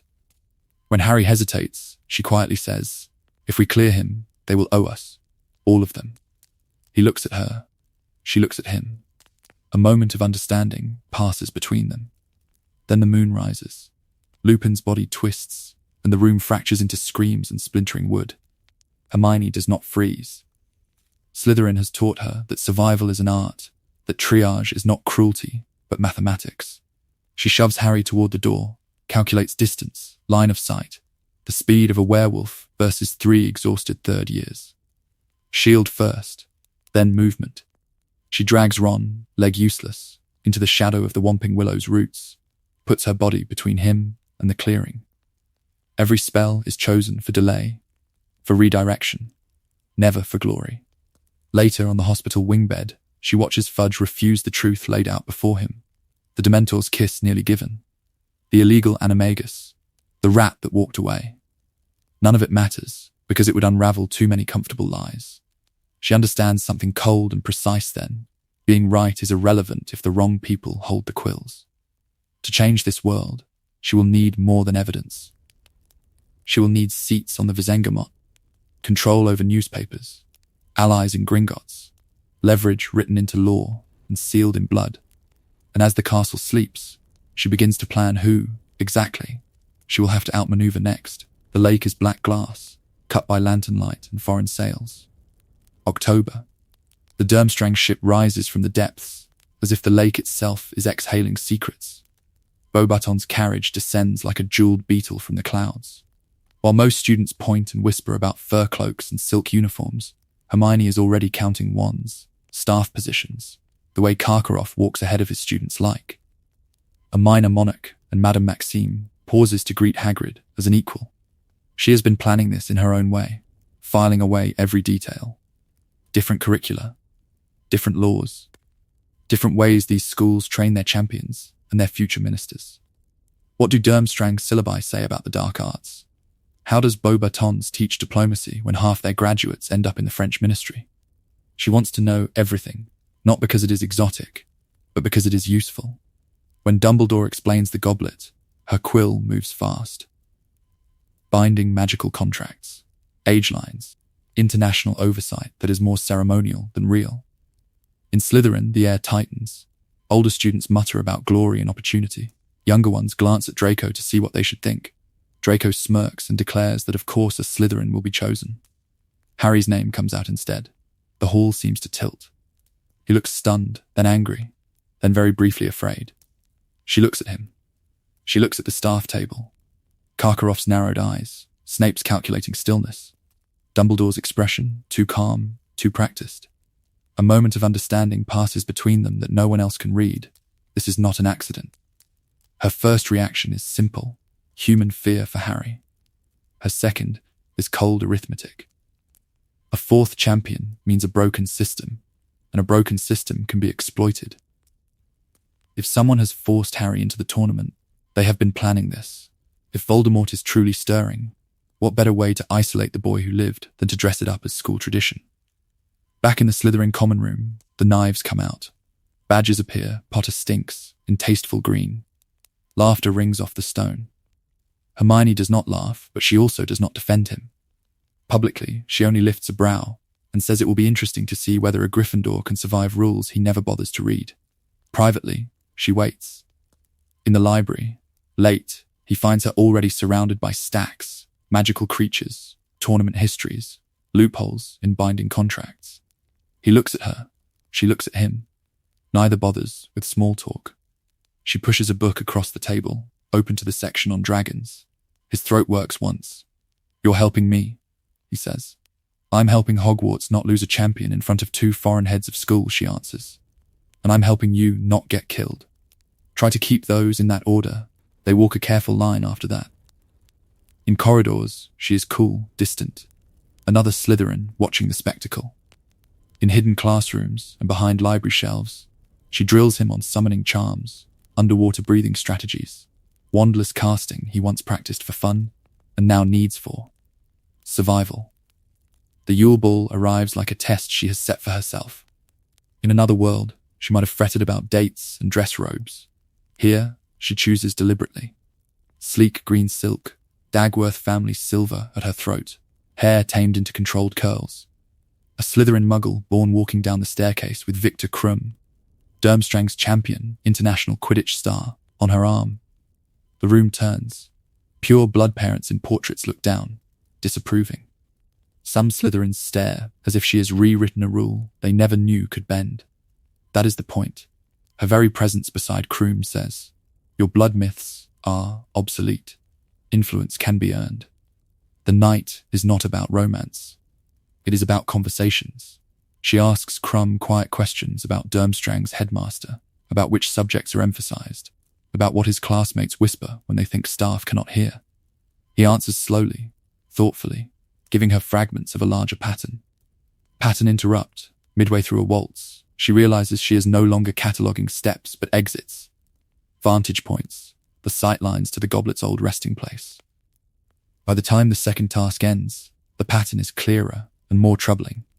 Too many coincidences around Harry. Too much silence from Dumbledore. She watches him stand at the lake shore, water dripping from his hair, and she sees not just a boy, but a symbol being maneuvered across a board. She starts to suspect the tournament is not a competition at all, but a stage. The tasks, the foreign guests, the press, Rita Skeeter's quill scratching like an insect in the corner. Someone is using this year to send messages, test wards, move pieces into place, and Dumbledore, who always seems to know more than he says, is letting it happen. That thought settles in her like ice. Because if the headmaster is keeping secrets from them now, what else has he already decided they do not need to know? The stadium is still, not quiet, never quiet, but held in a strange, suspended breath. June 1995. The stands around the third task maze. Torches gutter in a restless wind. Hermione sits rigid on the bench, fingers white around the edge of her seat.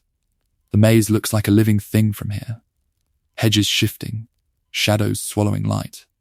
She has been planning this evening the way she plans everything, cataloguing threats, rehearsing solutions. But the maze is too large, too dark, too full of unknown magic.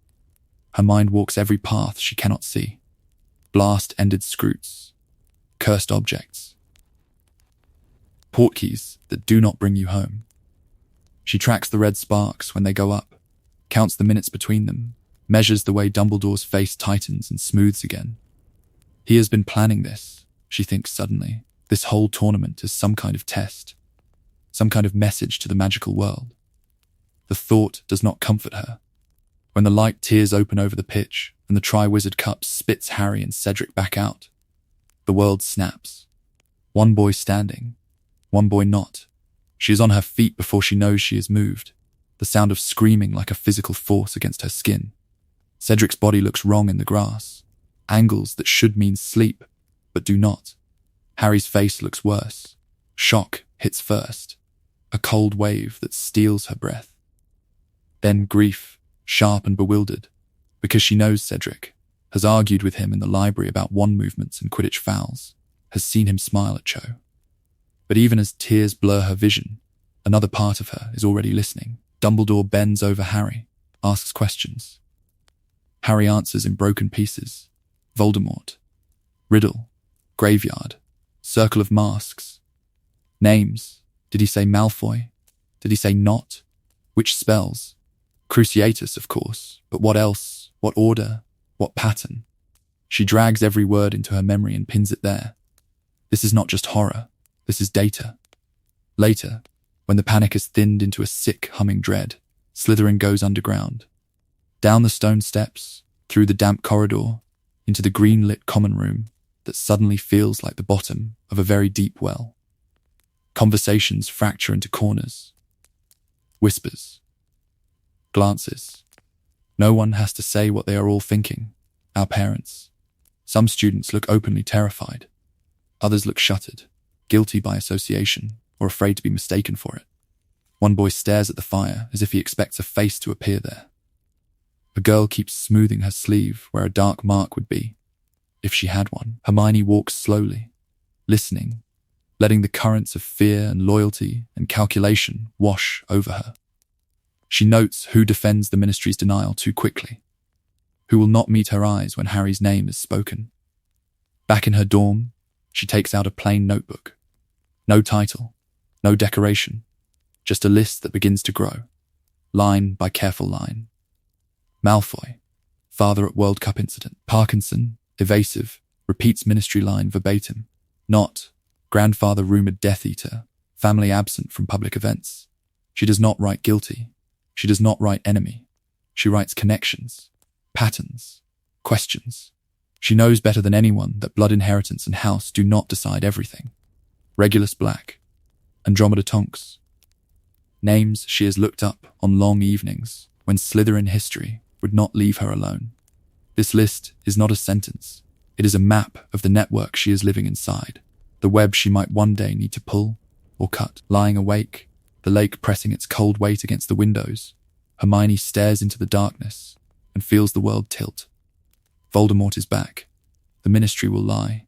Dumbledore will choose what they are allowed to know. And she, Muggle-born, Slytherin, friend of the boy who came back from a graveyard, is standing exactly where all those fault lines meet. He looks at her. She looks at him. Not yet, not here, but she can already see the moment when she will tell Harry everything she has seen, everything she has written. They look at each other in her imagination, and a moment of understanding passes between them, more than any description could contain. The war has begun. She is already drawing her first battlefield map. Pink lace and poisoned smiles. September, 5th year. The great hall is full of green and silver whispers before Dolores Umbridge even clears her throat. The Slytherin table looks like a council chamber. Prefects leaning in, owls still circling overhead with last-minute letters from home. Hermione listens. Not all the venom is for Dumbledore. Some of it is for her. Mudblood, ministry, oversight, educational reform. But threaded through the muttering is something colder and more interesting. My father says she's Fudge's attack dog. My mother says she'll keep Dumbledore out of our business. My uncle says never trust a bureaucrat with that smile. That catches her attention. She has been planning this year for months, reading every prophet article, every ministry decree, watching the slow tightening of rules around werewolves, giants, muggleborns. Now the architect of that slow constriction walks into their world wrapped in kitten plates and legal authority. Hermione recognizes the pattern at once. Weaponized regulation. Surveillance masked as concern. Control by parchment instead of open force. These are the same tools she has been studying in old case law and Wizengamot transcripts. The same techniques she sketched in her battlefield maps. If Umbridge intends to rule Hogwarts by quill and decree, then the battlefield is clear. So she begins to answer in the same language. When Harry talks haltingly about teaching practical defense, she does not imagine a club. She imagines a cell. She sits at a library table with 3 open books, 2 sets of notes, and a blank sheet she titles in neat script, operational structure. Attendance logs, coded by initials. Skill assessments, ranked like an old dueling ledger. Rotating meeting locations mapped against Filch's patrols and the inquisitorial squad she knows Umbridge will create. Because men like Fudge always do. He looks at her. She looks at him. You've been thinking about this, he says quietly. Hermione only nods. He has been planning this too, in his own way. But where his planning is instinct and memory of pain, hers is graphs and contingencies. The cool Slytherin habit of assuming. Betrayal and planning past it. In the common room, she feeds the snake its own tail. Slytherin gossip is a living thing. Fast and hungry. Hermione learns how to steer it. A casual remark about Hufflepuffs practicing jinxes in a disused classroom. An offhand complaint that Gryffindors are always vanishing toward the North Tower. She lets Pansy Parkinson overhear her scoffing at the idea that Harry could organize anything that complicated, without tripping over his own shoelaces. The rumors spread. Umbridge listens. She looks in all the wrong places. Meanwhile, the real work happens in the room of requirement, under layers of silence wards and misdirection charms, Hermione adapted from obscure dueling manuals and a half. Forgotten Peverell footnote. Each member signs an enchanted parchment. On the surface, it is simple. Name, intent, secrecy oath. Underneath, written in ink only visible through a Gringotts security charm she copied from memory, is something far sharper, not just boils for traitors. A binding that traces any deliberate betrayal back through blood inheritance and family wards, that flags their name in the contract itself, that can, if she chooses, freeze their magic for hours. It is old, cold magic, meant for oathbreakers and thieves. She hesitates before finishing the last rune. Then she thinks of Umbridge's quill, cutting words into Harry's hand, of laws that make people like Remus Lupin unhireable, of how quietly a world can close around you while everything looks normal on the surface. A moment of understanding passes between the girl she was and the woman she is becoming. The rune settles. No one else in the Dar knows exactly what that clause can do. Not yet. And Umbridge has no idea that somewhere inside her own carefully ordered school, a resistance is forming that speaks her language better than she does. The first time the parchment flares dark against a would-be informer's skin, Hermione will have to decide how far she is truly willing to go. The office is warm and full of ticking things. Later, Hermione will remember the sound more than the words. The slow, patient rhythm of silver instruments turning over time itself while she studies the man behind the desk and realizes, with a cold, clear certainty, that he has been. planning this. It does not start here. It starts in patterns. In first year, when a Cerberus, a cursed corridor, and a stone that grants immortality are all left within walking distance of 11-year-olds. In second year, when a monster roams the school and the headmaster's answer is to wait. In third, when a convicted murderer is allowed to circle Hogwarts while a 13-year-old boy sleeps under the same roof. She lays them out in her mind like runes on a table. Timing of information, what he tells Harry, and when. What he does not tell at all, how rule-breaking is punished, unless it moves his invisible plan forward. How silence falls, heavy and deliberate, exactly when the truth would hurt, but also help. The pattern sharpens the night she and Harry compare notes in the room of requirement. Parchment contracts cooling between them. He looks at her. She looks at him. The Dar has just practiced shield chains. Their arms ache. The conversation is quieter, more dangerous than any spell. How many times have we nearly died? She asks, not as drama, but as calculation. Troll, Basilisk, Dementors, the tournament, Umbridge. Each with minimal adult backup, each wrapped in the language of destiny, of what must be. What if it was not destiny at all, but acceptable loss? Harry resists the idea at first. Then he remembers the Dursleys, the letters that never came, the way Dumbledore's apologies always arrive after the damage is done. A moment of understanding passes between them. If we are pieces, he says, we should at least know the shape of the board. So she asks for a meeting. Dumbledore's office smells of lemon drops and old parchment. Fawkes sleeps. The headmaster looks tired, kind, exactly as the world prefers to see him. Hermione sits very straight, Slytherin tie a dark slash against her robes, and begins with the order. Who commands it? Who funds it? Whether students are being used as eyes and ears. She moves to the prophecy. What, precisely, does it say? Who has heard it in full? What does he expect of Harry, of her, in the coming war? Dumbledore answers with that familiar mix of regret and warmth. He speaks of trust, of choices, of how love is stronger than any curse. He admits to mistakes. He does not name all of them. He has been planning this, his cadence says, but his words insist that fate has forced his hand. Hermione listens like a Slytherin, to the omissions, to the way he never quite says that he will keep them safe, only that he will stand beside them when they risk themselves, to the way the chessboard stays invisible even as he describes the pieces. When she leaves, the castle corridors feel different, not less magical, just sharper around the edges. If he is playing chess, she thinks, then she will not be a pawn. She will learn the rules he prefers to keep unwritten, build her own network, her own protections, her own endgame. And if that means, one day, walking a path that cuts across his, she will. They look at each other that evening in the room, Harry and Hermione, and this time the understanding is more than any description could contain. The board is real. Now they will learn to play. The room is warm and crowded and full of quiet calculations. September, 6th year. Slughorn's first Slug Club supper in his new Slytherin-dominated world, and Hermione walks into it as if stepping onto a new kind of battlefield. Candles float low over polished bottles. The table gleams with silver.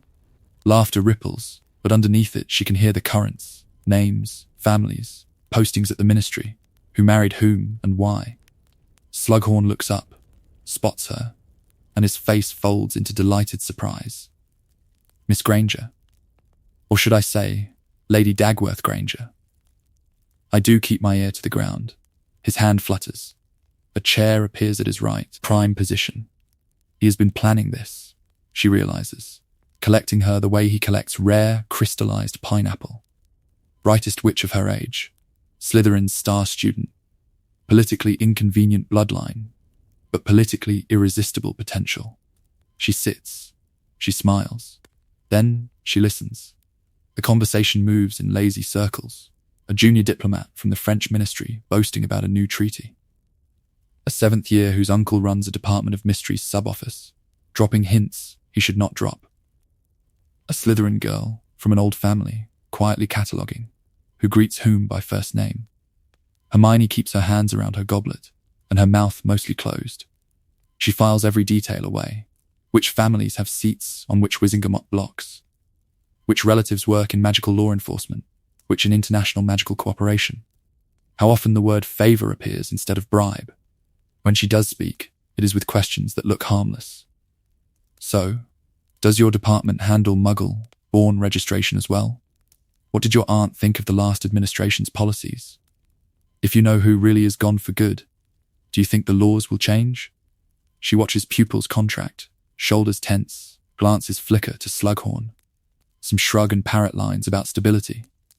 Some lower their voices and admit the registry was always a stain. One quiet boy from a minor German house mentions his grandfather hid Muggle-borns during Grindelwald's war, then goes pink when he realizes he has said too much. Hermione notes his name, spells it correctly in her mind as if writing a letter. By October, she has 2 parallel notebooks. One is ordinary, homework schedules, arithmancy proofs, a list of books to request from the bank vaults at Gringotts. The other lives under layered wards in her trunk. Names, departments, family branches, who laughed at a joke about mudbloods and who did not, who changed the subject when someone praised the Dark Lord, who asked her, later, in a corridor, what Muggle universities are like. She is not collecting friends. She is mapping a future battlefield, potential allies, informants, pressure points. A cousin in magical creatures, who might one day vote on werewolf protections. A slug club Ravenclaw, whose mother runs an international portkey firm. A Bulgarian attacher's daughter, who knows everything about Eastern European enforcement gaps and enjoys corresponding about runes. He looks at her. She looks at him. One evening in the room of requirement, Harry watches her spread the second notebook open. Pages dense with tiny script and colour-coded sigils. A moment of understanding passes between them. His plans have always been about power and protection in the present. Wards, rituals, legal shields. Hers are stretching forward into a world after the war. A world that will need votes and signatures as much as wands. Influence isn't just who's right, she says quietly, tapping a name linked to 3 others. It's who answers your owl when you need something changed. He nods. So do I, his eyes seem to say. They look at each other, and in that shared look is an admission. The board is larger than Hogwarts, larger than Britain, larger than any description could contain. Hermione closes the notebook. The network is still thin, still fragile, but it exists now. A web of threads stretching from this small candlelit club to ministries and embassies across the magical world. And she is just getting started. The room is dark and still. Only the fire moves. Weeks after the first style meeting of her international club, Hermione sits in a corner of the library, quill idle, eyes not on her notes but on the headmaster's office. Window, faintly lit high above the grounds. She has been planning this watch for days, adjusting her schedule, mapping Harry's movements, tracing when he vanishes after dinner with Dumbledore and returns with that distant, scraped look in his eyes.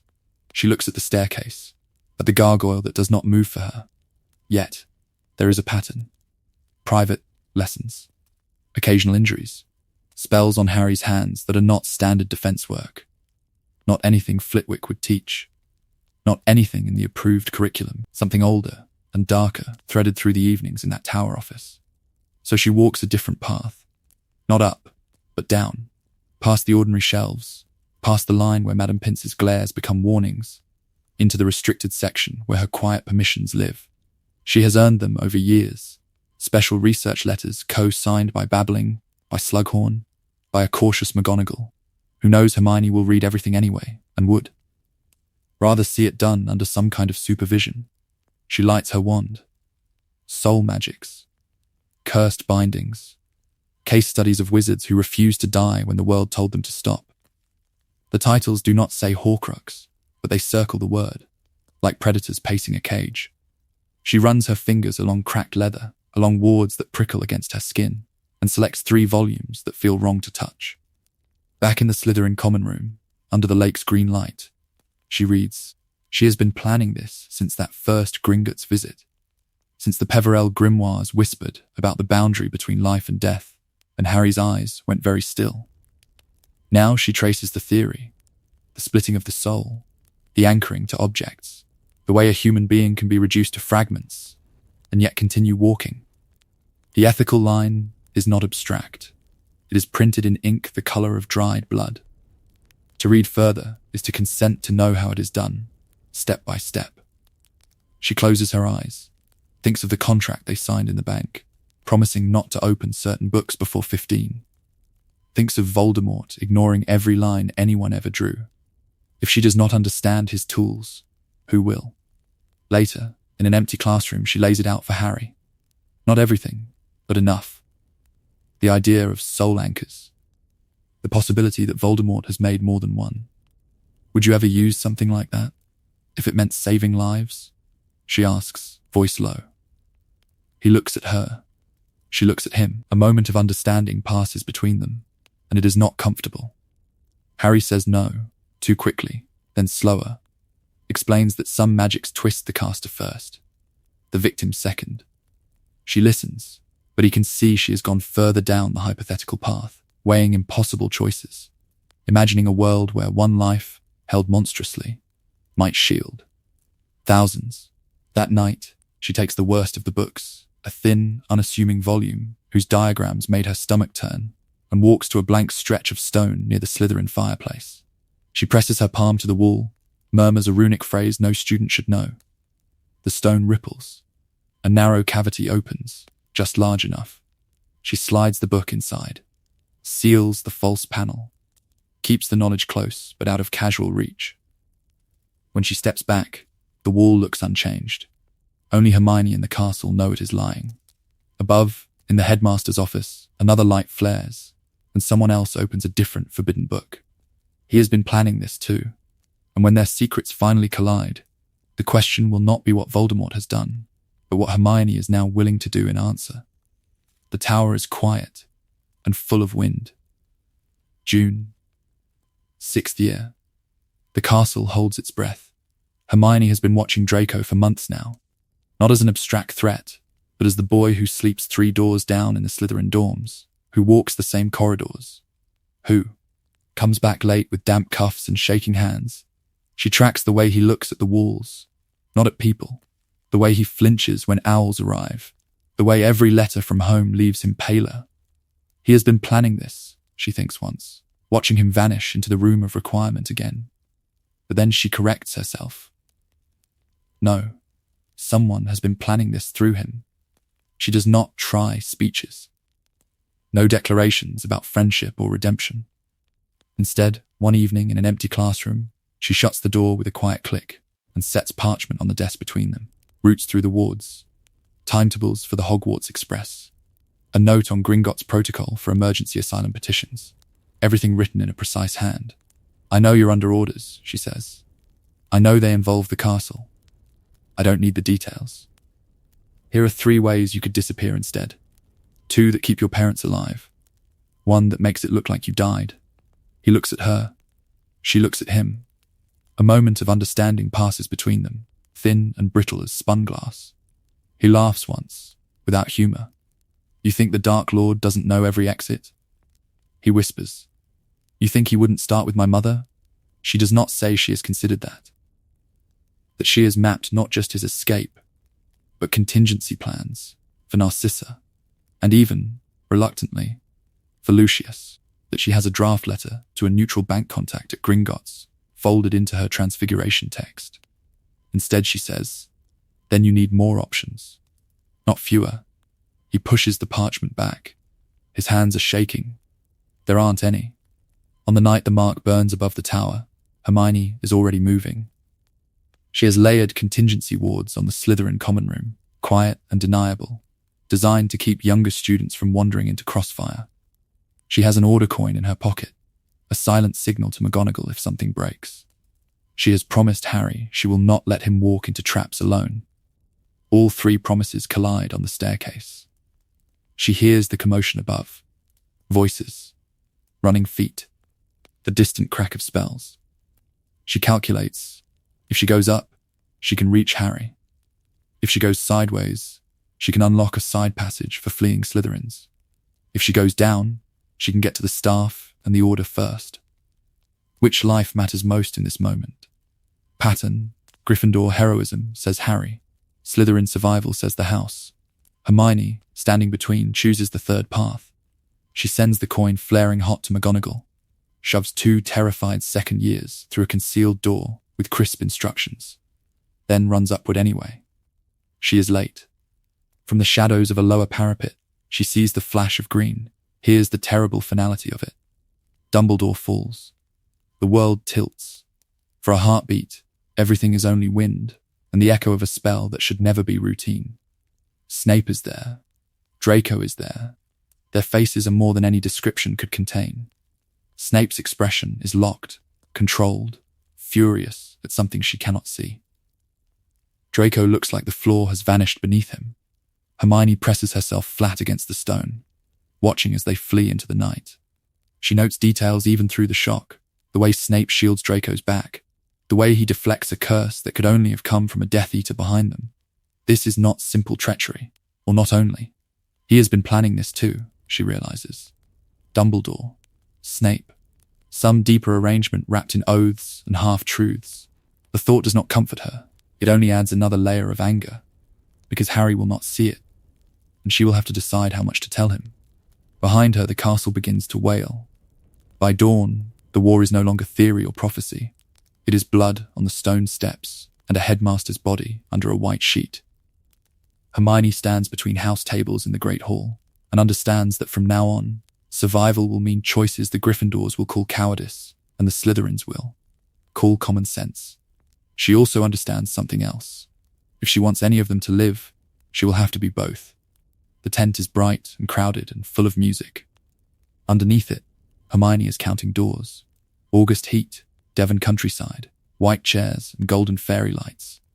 Bill and Fleur's wedding looks like celebration, like defiance, like a world pretending not to be on the edge of ruin. Harry sits under Polyjuice. Ron is laughing with cousins, and Hermione walks the perimeter as if she is patrolling a ward line only she can see. She notes the main entrance, the service flap near the kitchens, the gap where wards thin around the champagne table. She watches who is present, who is late, who keeps glancing at the sky. Her eyes flick from wand hands to cloak hymns, from unfamiliar faces to the exits she has already tested.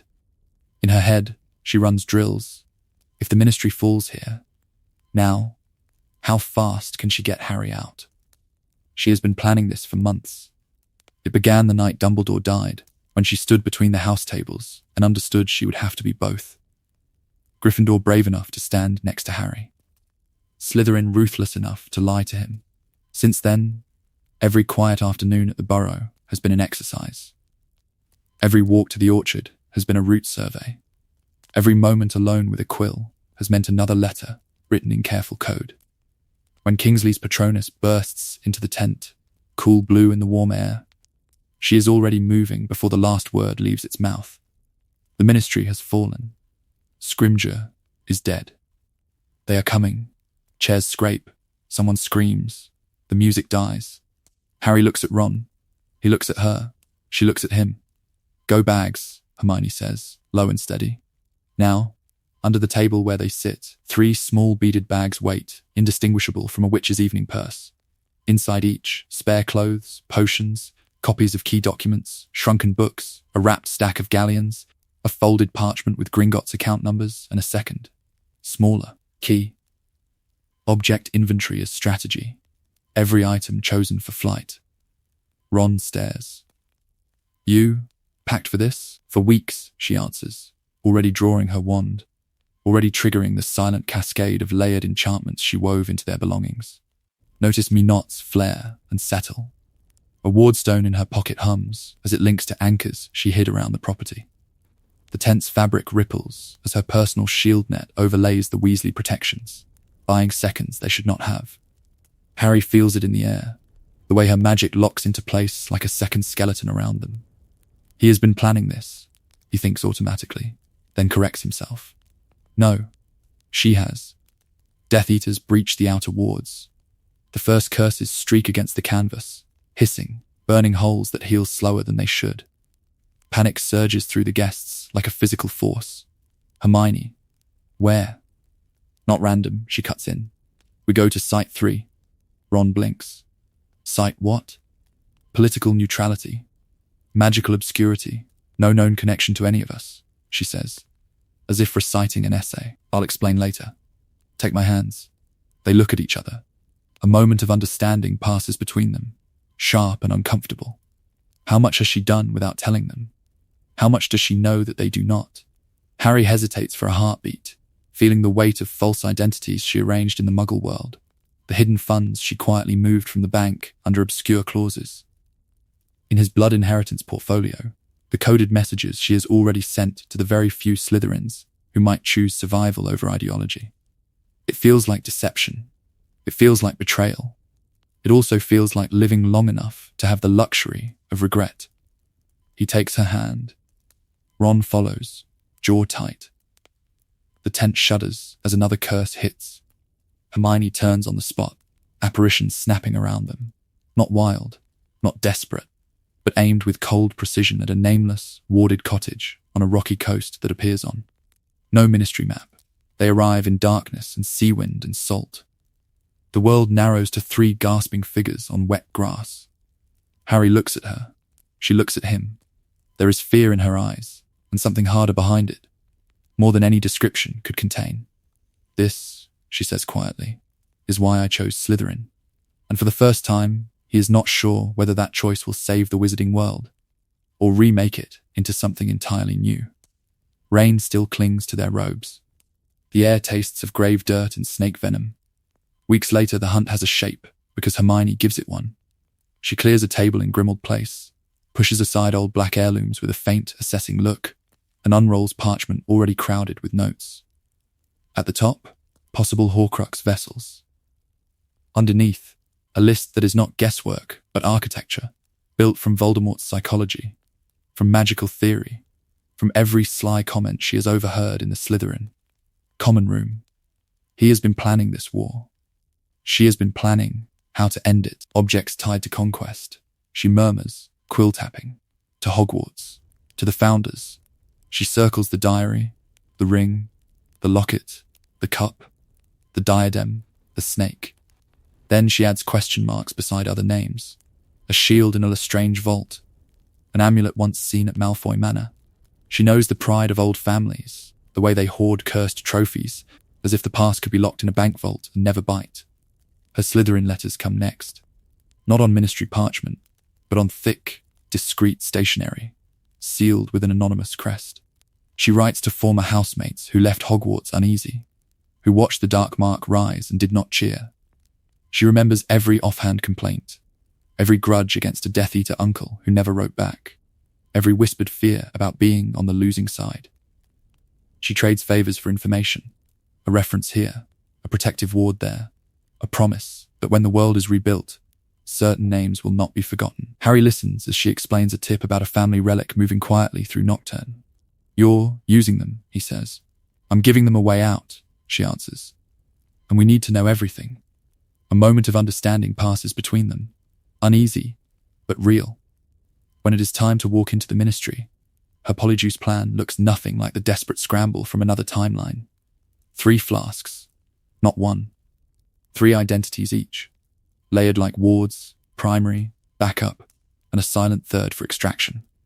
She maps corridors, security rotations, apparition choke points, even the way the lift doors sound when they close. She assigns hand signals and code words. If anyone breaks pattern, they abort.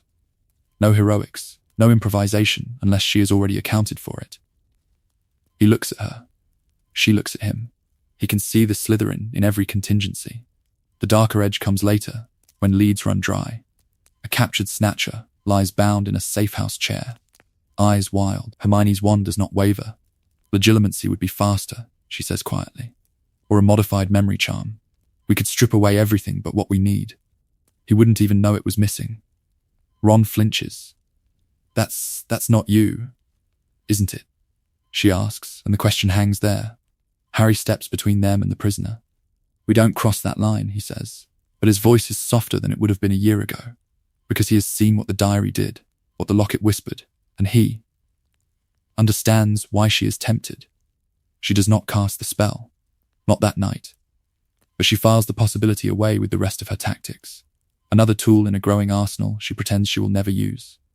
Later, alone with her charts and timelines, She studies her own handwriting. Cold, precise, ruthless when necessary. Slytherin was built for students like this, she realizes. For people who will make the hard choice and live with it. They look at each other across the campfire as another lead burns to ash. Harry sees how far she is willing to go. She sees that he might let her.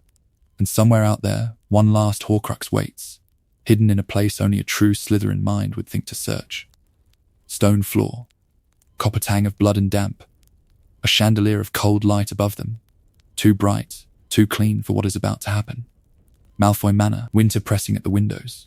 Hermione lies on the carpet, wrists bound, cheek against a pattern of silver serpents. She forces herself not to look at Harry first. Analysis, not panic. Who is in the room? Who holds real power?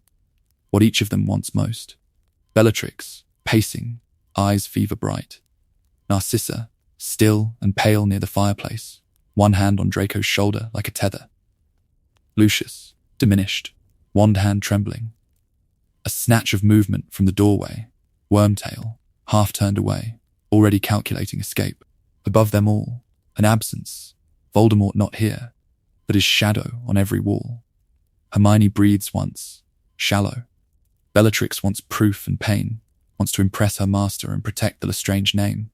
Narcissa wants Draco alive. Lucius wants to claw back a fraction of the status he lost. She files it the way she once catalogued books, precise, ruthless. He has been planning, this is the story Bellatrix tells herself about Voldemort. Hermione will use that. Wait, she croaks as Bellatrix's wand rises. Think, I'm Slytherin. The word hangs there, wrong in this room, and yet exactly right. Bellatrix freezes, Draco flinches. Narcissa's eyes sharpen. Hermione seizes the opening. If you hurt me, what do you think the other Slytherins will hear? That loyalty means nothing. That blood inheritance and house and cleverness can't protect them if they hesitate for even a moment. Her voice shakes. But the argument is clean. You send that message, and the ones who are wavering, they'll run, or worse, they'll hide. A pause, not mercy. Calculation. Narcissa looks at her son, then at Hermione. A moment of understanding passes between them. Brittle and thin. They are both, in their own ways, mothers of Slytherins. Bellatrix laughs, high and sharp. You think your little house will save you, Mudblood? The Cruciatus hits like white fire. The world narrows to nerves and screaming. She does scream. She cannot stop it. But underneath, a single thought keeps walking forward. Keep talking.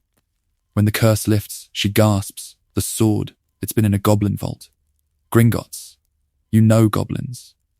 They would never let the real thing go. She lets the doubt drip into the words. Why would we bring the true sword here? We're not here for that. Bellatrix's smile falters. Just a hair. Pattern interrupt. Liar.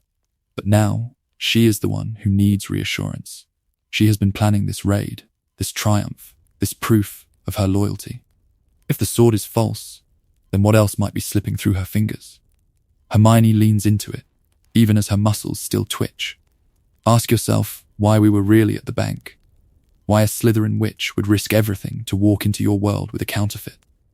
She lets her eyes flick deliberately to Narcissa. Some of us are trying to end this war without burning every old house to ash. Narcissa's fingers tighten on Draco's shoulder. Lucius looks away first. The next Cruciatus is worse, more than any description could contain. But even then, between ragged breaths, Hermione keeps circling back to the same seeds. The goblins, the vaults, the idea that the trio's goals are sideways to the Death Eaters.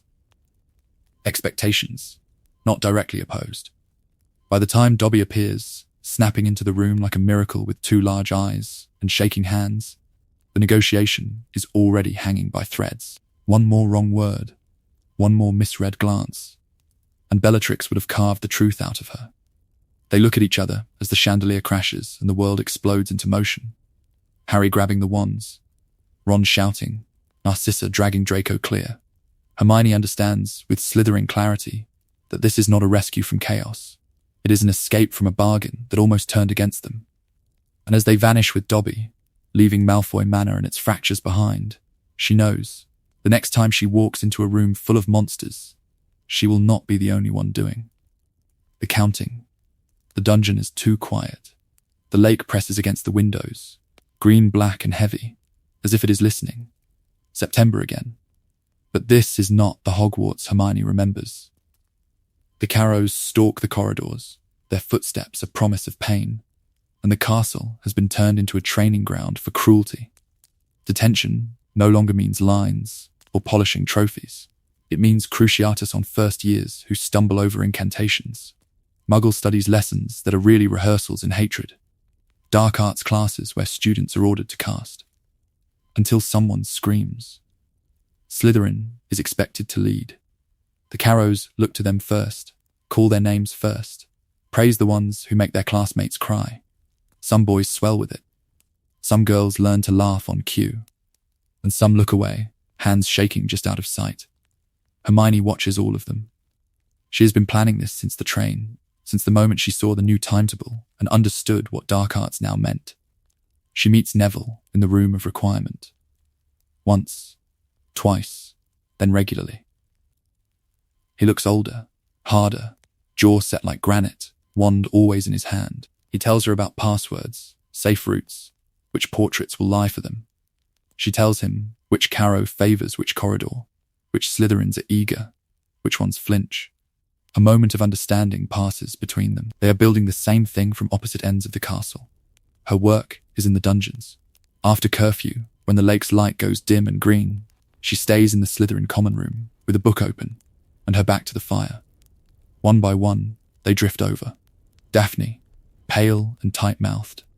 Theodore, eyes shadowed, hands ink stained from letters he never sends.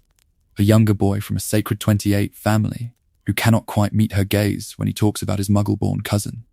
She does not ask them to be heroes. She asks them to be obstacles. If Alecto orders a demonstration on a Hufflepuff and somehow the curse misfires, it will be because Theodore swapped the wands in the practice rack. If Amicus demands a list of suspected blood traitors and the list comes back conveniently incomplete, it will be because Daphne forgot a scroll in the bank of parchments on his desk. When chains are meant to be tightened, they are found rusted, runes subtly misdrawn. The Carrows blame Peeves. They blame Ravenclaw cleverness. They blame Gryffindor defiance. They do not look closely at Slytherins, who look appropriately bored and cruel. Hermione uses the house's reputation like armor. If something cruel does not happen as ordered, suspicion slides away from the known rebels. Neville's people can keep their scars to a minimum because Slytherin quietly fails at being as vicious as expected. It is a narrow game, played in whispers and glances, in who hesitates half a heartbeat too long when told to cast. He looks at her. She looks at him.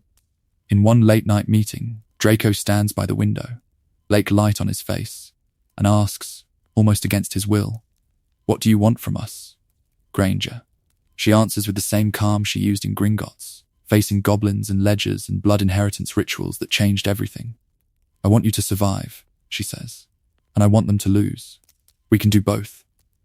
They look at each other. More than any description could contain passes between old enemies who no longer have the luxury of pretending the world is simple. By the time Harry walks back into Hogwarts, wand in hand and war in his eyes, Neville's resistance is ready to move. But he is not just stepping into Dumbledore's army reborn. He is stepping into a web Hermione has been weaving in the shadows of Slytherin stone, a quiet current of dissent running under green and silver, waiting for the moment to rise. Stone corridors humming, portraits whispering, shifting in their frames as if the castle itself is holding its breath. Midnight has just passed. The evacuation trains are gone. What remains inside Hogwarts is choice, sharpened to a blade. Hermione stands in the entrance hall, facing 4 clusters of students and staff, 4 colours fractured across the flagstones. Green, red, blue, yellow. She looks at them, then at McGonagall beside her. The older witch's mouth is a thin line, but she nods once. This is Hermione's plan. All houses get the same offer, Hermione says, voice carrying, wand amplifying but not shaking. You may stay and fight. You may leave. No one will be hexed in the back for choosing to live. Her eyes rest on the Slytherins longer than the others, and no one will be branded a Death Eater for walking away. A murmur, sharp and bitter, runs through the hall. Someone in Gryffindor scoffs. Someone in Hufflepuff flinches. A Ravenclaw boy demands how they can trust Slytherin at their backs. Hermione does not look away. Blanket distrust is what Voldemort feeds on, she answers. If we tell them they're guilty no matter what they do, why shouldn't they join him? Tonight, everyone gets a real choice. And I will remember who chose what. She has been planning this for months, buried in battle histories and ward schematics, watching every corridor, every staircase shift. Now, with McGonagall, she walks the perimeter like a general tracing lines on a map made of stone and magic. Choke points at the narrow staircases, fallback positions in the Great Hall and the Room of Requirement. Moving shield lines, relay teams, runners, not just heroic clumps of Gryffindors throwing curses until they fall. Assignments by skill, not house, she insists. We need Ravenclaw tacticians on the battlements, Hufflepuffs on stabilizing wards and triage, Gryffindors on mobile strike teams, Slytherins in deception and reconnaissance. McGonagall's eyebrow rises at that last word, but she does not argue. She knows everything Hermione has done from the dungeons outward, even if she has not approved of every letter, every quiet conversation. Later, in a shadowed classroom, 3 Slytherins wait. Not Daphne, a pale 6th year whose father wears a mask. They look at each other, then at her. We send the owls now, Hermione says. Same message to 3 different Death Eater contacts. Weak point in the North Tower wards, hidden passage under the 3rd floor corridor. She taps the map. All false. It will pull their best curse breakers away from where Harry needs space. The boy with the masked father swallows. They'll know it came from us. They'll suspect everyone, Hermione replies. Quiet. That's the point. Turn their paranoia inward. Use what they think Slytherin is against them. A moment of understanding passes between them. When the battle breaks, Hogwarts becomes a living diagram of her choices. Shield walls flex and bow, then snap back. She orders retreats from corridors that feel sacred, pulls fighters away from fallen friends, because the objective is the snake, not the teeth. Twice she drags Harry away from duels that glitter with personal history. This doesn't win the war, she snaps, yanking him from a corridor where a Death Eater taunts him with a letter from the bank in his hand. The Horcrux does. He looks at her. She looks at him. He hates her for one heartbeat, then understands. Victory, when it finally comes, is not clean. But it is quicker, fewer bodies on the floor than prophecy alone would have allowed. It is courage and love, yes, but also cold, clear-eyed strategy that bled the siege dry before it could devour them. And as the dust settles, as the castle groans and shifts, there is one last contingency Hermione has not yet revealed, one more Slytherin calculation, waiting in the dark, ready, to decide what the new world will look like. Stone. Cold. Breathing. The hidden chamber shudders, with each distant blast from above, dust drifting in slow spirals past the green-black sheen of Hermione's Slytherin robes. Older now, wand raised, hair braided tight and bound with silver thread, she looks like the echo of the girl who once stepped off the train clutching a letter and a timetable. Only her eyes are different. Older. Sharper. More than any description could contain. The floor is inscribed with concentric rings of runes, some modern, most not. She has been planning this for years, layering her own work over what Salazar left. At the very center, an inlaid serpent coils around the castle's crest, its eyes 2 tiny emeralds that pulse in time with the wards. Each pulse corresponds to a clash above. Curses, shields, stones screaming, bootsteps, 2 sets, out of rhythm. One group in black and bone-white masks, wands already raised. Another in patched robes and phoenix pins, faces she knows too well. Kingsley. Moody's replacement, a younger Weasley cousin who still looks at her like she might be redeemed. Granger, one of the Death Eater's spits, voice distorted. You said you had Dumbledore's final contingency. Miss Granger, the Order Witch, says, wary. You said you had a way to end this without more children dying. Both sides edge closer, eyes on the carved floor, on the faint shimmer in the air that marks the beating heart of Hogwarts' ancient protections. They look at each other. They look at her. No one lowers their wand. Hermione's fingers tighten on her own. She remembers the first time she found the reference, hidden in a warped scroll in the restricted section, a fragment about a failsafe keyed to the castle's founders. a last resort authority over the wards. Salazar's clause: if one heir could bind both blood and intent, the castle would obey them above all others. She is not his blood, but Peverell echoes in her veins now, by oath and ritual, and the tangled magic that came when Harry pressed that ring into her palm in a Gringotts vault and said, "I trust you." The wards had listened, slowly at first, then hungrily. "Where is it?" Kingsley demands. "Who does it destroy?" The masked wizard asks at the same time. Hermione hears other questions, unspoken. Which side are you on? Who will you betray? She lowers her wand point to the serpent's eye. The emerald flares, and for a moment she can feel everything. The castle's corridors like veins, the wards like a second skin, every signature of magic moving within. Children hiding in unused classrooms, healers in the great hall, dueling pairs locked in hatred and habit. There is a corridor where the fighting is worst, a bottleneck of old grudges and new fanaticism. She sees names, some she loves, some she fears, some she has spent years trying to pull back from the edge. The failsafe waits. It can seal, it can sever, it can cut out the rot. Hermione breathes in, slow. "I'm sorry," she says, and means it for all of them. She speaks the binding phrase in Parseltongue. She learned not from Voldemort, not from Dumbledore, but from long nights with Harry and a pile of Peverell grimoires, tracing etymologies until the syllables tasted right. Stone grinds, magic roars. Above, a whole wing of the castle locks itself away, corridors folding like a closing hand. Wards slam down between the most extreme fighters on both sides, trapping them in a stasis of suspended spells and frozen motion. No one inside will move again until she chooses. Kingsley whirls on her, horror dawning.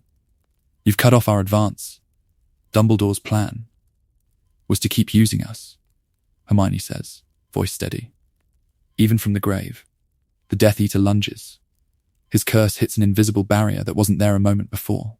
The wards answer to her now, not to old oaths or dark marks or a headmaster's lingering instructions hidden in portraits and enchanted letters. "You lied to both sides," the Order Witch whispers. Hermione nods once. "I told both sides the truth they wanted." A moment of understanding passes between them, bitter and reluctant. Then it breaks. Hermione turns back to the serpent, to the living map of the war. She has cut away Dumbledore's last contingencies, severed Voldemort's back doors into the wards, and sealed the worst of their followers in a stone-held pause. "I'm done playing your games," she says quietly, to the founders, to the dead, to the world listening in the hum of magic. "All of you." Slytherin cunning hums under her skin. Muggle-born conviction anchors her feet. Between them, a new balance of power settles into place. Not perfect, not pure, but hers. And for the first time since she walked under the sorting hat and heard it whisper Slytherin, Hermione Granger is no one's piece on the board. The hall is broken and full of echoes. Smoke-stained stone, banners torn and hanging at odd angles. The enchanted ceiling a dull, exhausted grey instead of storm or stars. Long tables cracked, scorched, shoved together, because no one cares about house lines when the dead are being counted. Hermione walks slowly between them, taking it in. A Hufflepuff boy asleep with his head on a Ravenclaw's shoulder. A Gryffindor girl bandaging a Slytherin's arm, professors. Moving like ghosts with clipboards and whispered spells. The Slytherin table is half empty. Those who remain look smaller, without their usual shield of certainty. Some have parents in Azkaban already. Some do not know if they will have a home to go back to at all. At the staff table, McGonagall clears her throat. Her voice carries, thin but steady. "We must discuss the future of Hogwarts." There is a murmur, a ripple of fear. A Hufflepuff 7th year calls out that Slytherin should be closed. A Ravenclaw suggests a probation, then flinches at his own boldness. Hermione feels the room tilt toward that idea, toward the easy answer. Blame the serpent, cut off the head. Pretend the rot was only in one house, and not in the world that fed it. He has been planning this, she thinks, remembering Voldemort's careful use of fear and division. He would love this. She stands. The motion is simple, but it cuts through the noise. McGonagall looks at her. She looks at McGonagall. A moment of understanding passes between them. This is not just a school question. This is a political one. Hogwarts needs Slytherin. Hermione says, voice hoarse, but clear enough. Not the Slytherin that followed Voldemort. The Slytherin it should have been. She lets the words sit, lets people look at her green-trimmed robes, her muggle-born face. If you dissolve us, you don't end ambition. You just drive it underground. Again, she has been planning this in fragments for months, in snatched conversations with Harry, in letters drafted to Kingsley and then burned. Now she lays out the reforms like runes in a circle, a mandatory curriculum on magical ethics, not just history, case studies of Grindelwald, Voldemort, even Dumbledore's own compromises. Mentorship pairings, Slytherin first years assigned to older students from other houses as well as their own, so their first friendships cross those lines. A formal, written repudiation of blood purity, signed by the head of house and every Slytherin who remains. Put it in the school charter, she says. File it at Gringotts with the founders' compacts. Make it binding. Let the bank and the Wizengamot both know exactly what Slytherin stands for now. There is resistance, of course. An owl from a pure-blood matron arrives within a day, a furious letter threatening to pull donations. A Gryffindor survivor snarls that this is too soft, that some snakes deserve to starve. Hermione does not flinch. She uses moral argument in the Great Hall, political leverage in quiet corners. She reminds the Wizengamot that collective punishment is what Death Eaters did. She reminds donors that a reformed Slytherin can produce ministers, aura captains, heads of department who owe their loyalty to the light. She reminds McGonagall that closing a house would prove every bigot right about Muggle-borns wanting to erase tradition. Harry backs her without fanfare, lending the weight of Potter, Peverell, Black. They look at each other before one crucial vote at the Board of Governors. No words, more than any description could contain. Weeks later, when the dust has settled and the scaffolding comes down, the Slytherin banner is rehung. The green looks different against newly cleaned stone, less like poison, more like deep forest. The silver serpent gleams, not as a warning, but as a promise that cunning and ambition will serve the light now, as fiercely as they ever served the dark. For the first time in Hogwarts history, some students from other houses applaud, glass and stone. No banners now, only reflections. 5 years after the war, Hermione's footsteps echo through the polished atrium of the Ministry of Magic. She walks like she belongs there, because she does. Not as the wide-eyed girl who once read about this place in a book, but as a woman who has sat in slug club parlours while retired department heads traded stories about bribes, backroom deals, and who really writes the laws. She has been planning this for years, long before her NEWTs. Every slug club Christmas party catalogued, every careless boast from a pureblood cousin filed away. Names, alliances, grudges. She knows which Wizengamot member drinks too much elf wine, which undersecretary still owes a favour to a certain ancient bank. Gringotts ledgers do not forget, and neither does she. When the job offers come, she does not scatter applications like confetti. One letter, one target. The Department of Magical Law Enforcement, specifically the Office of Legislative Design and Revision, where the words of future trials will be shaped before any wand is raised. Policy and enforcement in the same building, a short walk from each other. That is not an accident. The interview panel sees the war hero, the brightest witch of her age, the Muggle-born who broke into Gringotts itself. They look at each other, already imagining the headlines. She looks at them, already imagining which clauses she will bury on page 7 of a statute where no one but her will ever think to look. Within a year, she is the quiet storm behind new bills. A Muggle-born Equal Access Act that closes loopholes on school admissions. A house elf welfare charter that ties ministry contracts to verified humane treatment. A war crimes harmonization decree that makes just following orders a much weaker shield. On parchment, it looks like Gryffindor idealism finally given teeth. In the corridors, people lower their voices when she walks past. Because the Slytherin network never really dissolved, it shifted. Reformed purebloods who once sneered at her now send discreet owls. A former classmate in international magical cooperation whispers about foreign precedents she can cite. A contrite cousin of a Death Eater votes for her bill in exchange for a carefully worded amnesty clause that demands full testimony under veritaserum. Everyone gains something. No one gains as much as Hermione. Publicly, she is the witch on the front page shaking hands with ambassadors, the calm voice in hearings asking precise questions. Privately, she is the person you do not cross lightly. Files appear on her desk with anonymous notes. She remembers who sent what. She remembers who lied. A moment of understanding passes between them. Each time she lets someone keep their dignity in exchange for their vote. Is this what the Sorting Hats saw that first night under the green and silver? A girl who would take ambition, discipline, and a taste for structure and turn them outward on the entire wizarding world? By the time she moves sideways into international magical cooperation, it is not a retreat, but an expansion. British law is only one piece. She wants treaties that recognize Muggle-born qualifications across borders, standard protections for non-human magical beings, shared registries of war criminals so no one can simply vanish to a distant country and start again. He looks at her. She looks at him. In one late-night meeting, Harry studies the flowcharts on her office wall. Arrows between departments, names, proposed reforms. More than any description could contain. He has been planning this. He thinks about himself, about their shared path. But here he sees that she has been planning something even larger. Hermione is not merely passing laws. She is building a new default, a world where Slytherin traits are the engine of systemic change instead of its enemy, where cunning maps the pressure points of institutions, and loyalty means loyalty to principles, not families.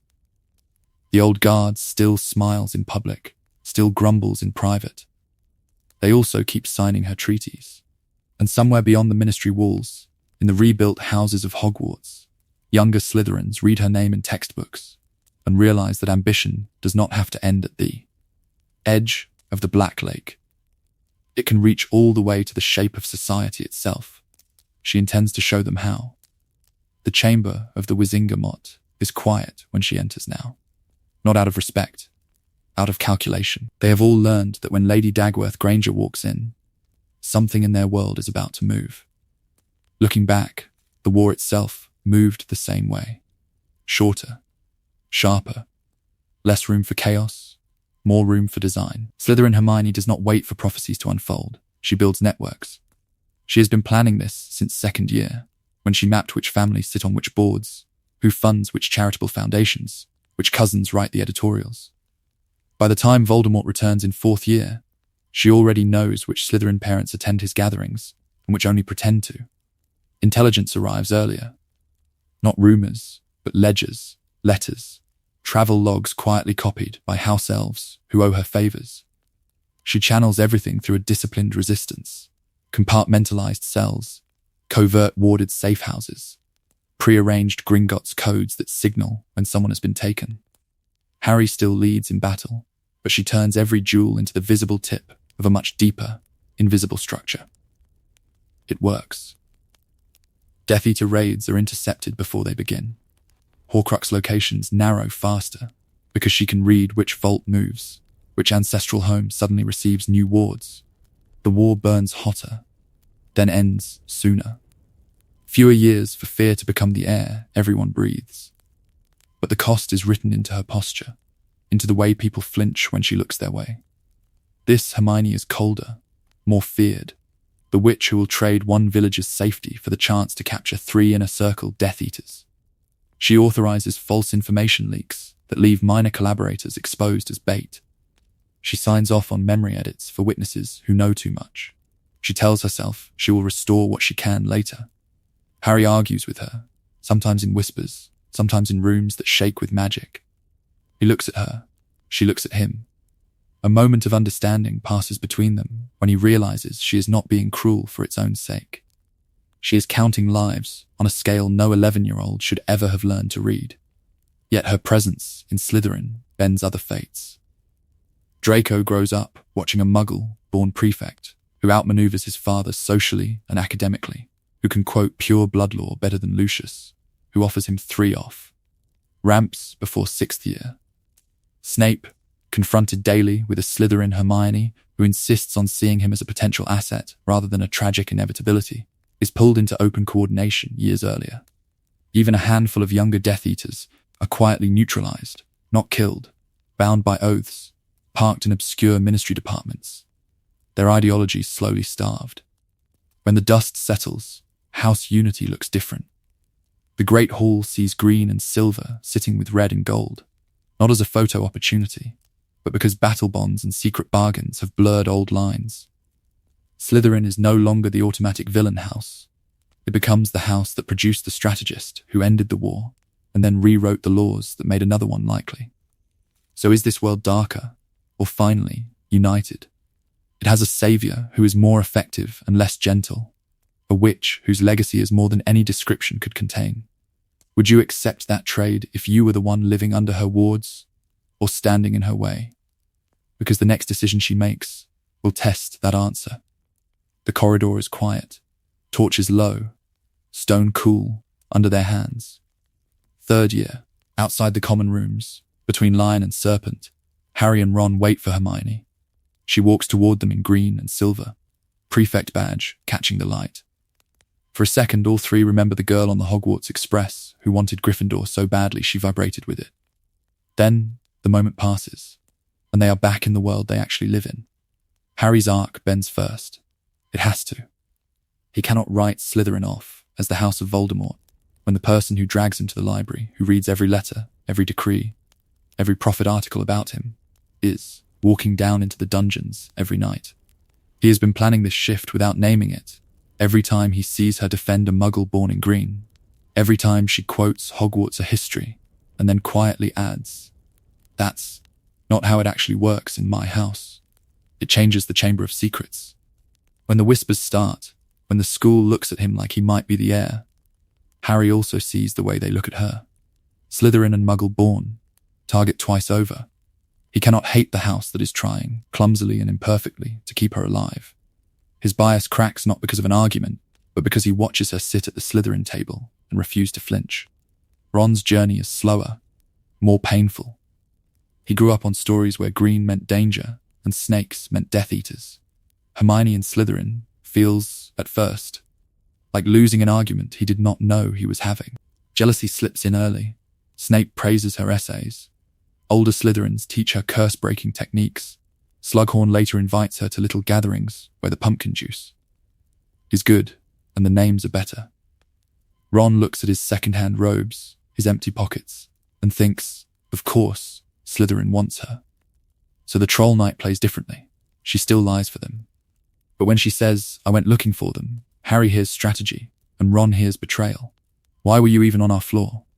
The mistrust never fully disappears. It just gets buried under too many shared detentions. By the time turn a year, their dynamic is no longer easy house camaraderie. It is negotiated trust between three different worldviews. Hermione hides the time turner not because she is a Gryffindor rule follower, but because she is a Slytherin who knows information is leverage and risk. When the truth comes out, Ron's anger has an edge. "You trusted Dumbledore more than us." Harry, watching her hands shake, understands something else. She trusted no one completely, not even herself. Pattern interrupt. The Horcrux hunt is calmer. They still argue in the tent, but this Hermione has been training for years to survive in a house that respects power and expects betrayal. She has contingency plans. She has maps. She has been planning this. When Ron leaves, it hurts more because he knows very clearly that she could have chosen a safer path among ambitious pure bloods and did not. And in the forest, when Harry walks to his death, the change is subtle and enormous. Canon Hermione begs him to think of another way. This Hermione walks beside him for as long as she can and talks about angles, about how his sacrifice will shift the board, about what protections she can layer over the survivors if he gives her that window. He looks at her. She looks at him. A moment of understanding passes between them. Strategy and sacrifice, finally aligned. In the end, the roles remain. Harry is still the heart that chooses love over fear. Ron is still the grounding humanity, the one who reminds them what a normal life might look like. Hermione is still the mind, but now that mind has been trained in Slytherin's school of survival, where every law is a weapon, every alliance a ward, and every choice a test of who you really are when the bank is closed, the letters stop coming, and you know everything you do will echo for generations. The common room is quiet and green and watching. Hermione sits beneath the carved serpent mantle, parchment spread in precise stacks, quill moving like she is carving a new script into the bones of the house. Slytherin has always been framed as the enemy camp, the place where the camera lingers on sneers and shadows.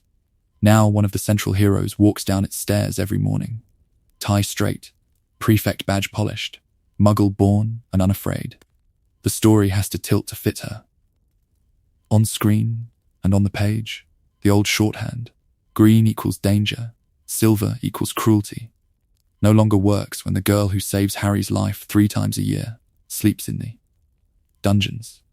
Every establishing shot of the Slytherin table now includes Hermione's quick, assessing looks, the way she leans in to argue about house elves or exam standards with the same intensity she once reserved for homework. She has been planning this, the slow replacement of the evil house stereotype, with something harder to dismiss, a house that contains one of the war's brightest defenders. That reframing starts with the people around her. Draco is still arrogant, still brittle, but in this version, Hermione is the one who calls him on sloppy logic, an inherited prejudice, not from across the hall, but from the next. Chair down. She annotates his arguments in the margins of shared essays. She drags Pansy into study groups, where gossip is quietly redirected into information networks. Blaise, who always looked like he knew more than he said, finds a partner who actually does know more than anyone else in the room. Even Crabbe and Goyle, usually filmed as background muscle, become case studies in what happens when someone finally hands them a reading list instead of a command. Through Hermione's analytical, reformist lens, their arcs bend. Detention conversations turn into debates about law. A whispered complaint about blood prejudice becomes the seed of a petition. She looks at her housemates. They look at her. A moment of understanding passes between them. Slytherin ambition does not have to mean Slytherin cruelty. Younger students grow up under that gaze. First years walk into the common room and see a muggle-born Slytherin arguing policy with Snape, writing letters to the ministry, drafting proposals for Hogwarts governance. Charters, their image of success is not just the Malfoy name or whispered stories about the Dark Lord. It is Hermione Granger, war hero, who can quote obscure statutes and also sit cross. Legged on the floor helping a nervous second year with basic charms, their ambitions tilt toward mastery and reform, not domination. Outside the castle, the shift is even starker. In the broader wizarding world, when people say Slytherin after the war, the first image is not Voldemort's red eyes or Lucius Malfoy's cane. It is Hermione standing in the Wizengamot in green-trimmed robes, citing precedent, forcing old families to hear the names of Muggle-born dead. The house's public ledger changes. Regulus Black was a hidden footnote. Hermione is a headline. Gringotts clerks, aurors, school governors, they all have to update the quiet mental arithmetic they do when they see that serpent crest. Slytherin now contains the woman who dismantled blood laws with the same precision she once used on arithmancy problems. More than any description could contain, that alters how power itself looks. And that is the real consequence of this alternate world. Sorting Hermione into Slytherin does not just change one girl's path. It rehabilitates an entire house's narrative potential, turning the former villain's lair into the crucible where the wizarding world's most necessary reforms are forged. Setting the stage for how she and Harry will wield that green-tinged power in the war to come. The chamber is open and full of whispers. Not a basilisk's lair this time, but a common room under the lake, lit green and silver. Hermione stands in the center, robes dark, eyes bright, arguing that ambition is not the enemy. The enemy is what you choose to do with it. In this world, her Slytherin arc makes something very plain. Traits like ambition, cunning, and self-preservation are not sins. They are tools. A sharp mind that plans 5 moves ahead can orchestrate a massacre or dismantle a blood purity law. A talent for reading people can be used to blackmail first years or to talk a wavering classmate away from the dark mark. The qualities themselves are morally neutral. The hand that wields them is not. Hermione knows this. She has been planning this since the hat whispered Slytherin in her ear, weighing Ravenclaw's comfort against the chance to change the house everyone fears. She looks at the green hangings, at the carved snakes, and decides they are not cursed, only claimed. The story that Slytherin equals evil is a story someone wrote, and stories can be revised. That is the second lesson. Her path refuses the easy comfort of binaries. There is no good house and bad house here. no neat line between heroes in red and villains in green. Instead, there is a muggle-born girl who loves rules and books and also sits beside future Death Eaters, correcting their essays and quietly challenging their assumptions. Reform does not only happen from outside the castle walls, sometimes it walks straight into the serpent's den and starts rearranging the furniture. In our world, we see echoes of this whenever changemakers step into flawed institutions instead of burning them down. Civil servants who use obscure regulations to protect vulnerable families. Lawyers who know every loophole and close them one by one. Activists who sit through tedious committee meetings, because that is where the vote actually happens. Hermione's strategic activism, her willingness to understand power structures from the inside, looks very much like that. But effectiveness has a cost. To win Slytherins, she learns to frame justice as advantage, to trade favors, to leak information at the right moment. She lies by omission to Dumbledore, plays on Draco's pride, lets rumors walk ahead of her like scouts. How far is it acceptable to go, even for a righteous cause? When does persuasion become manipulation? Strategy become cruelty? They look at each other, she and Harry, across house lines and battle lines, and the question hangs between them. A moment of understanding passes between them. They will both cross lines. They will both refuse others. And that turns outward, toward us. If you were sorted tomorrow, Gryffindor courage, Ravenclaw wit, Hufflepuff loyalty, Slytherin ambition, where would you land? And how would you use those traits to confront injustice in your own world?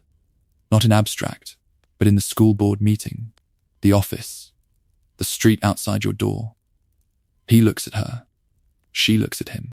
More than any description could contain, their houses become choices, not cages, and so can ours. The chamber is open and full of whispers, not the basilisk this time, but Slytherins, watching the muggle-born witch who has made their house her battlefield and her shelter. From the start, everything bends around that one choice. The hat settles on her curls, tastes rules and hunger and the sharp edge of fear, and says Slytherin. The Great Hall looks. Ron scowls. Harry hesitates. Hermione walks to the green and silver table with her spine straight and her timetable already memorized, and the whole saga shifts a few inches to the left. First year becomes a different map. The troll in the bathroom is not an accident of loneliness, but a calculated test. Can a Slytherin girl trust a Gryffindor boy who runs toward danger? She watches Harry and Ron barrel in, sees the way Snape's eyes flick to her when the story is told. He has been planning this, she realizes later, his own quiet protection detail wrapped in sarcasm and detentions. Her friendship with Harry grows in stolen conversations by the lake, in shared books, in the way they both know they do not quite fit the roles the school has written for them.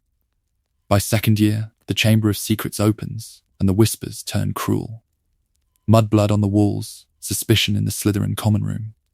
Hermione turns that common room into an observation post. She pretends to study while listening to Draco, to Nott, to the older girls trading rumors about blood and power.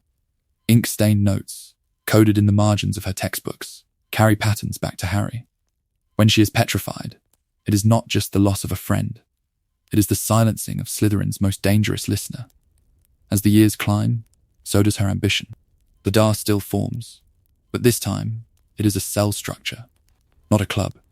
She borrows Slytherin tactics, compartmentalized information, layered passwords, contingency plans, and wraps them around Gryffindor courage.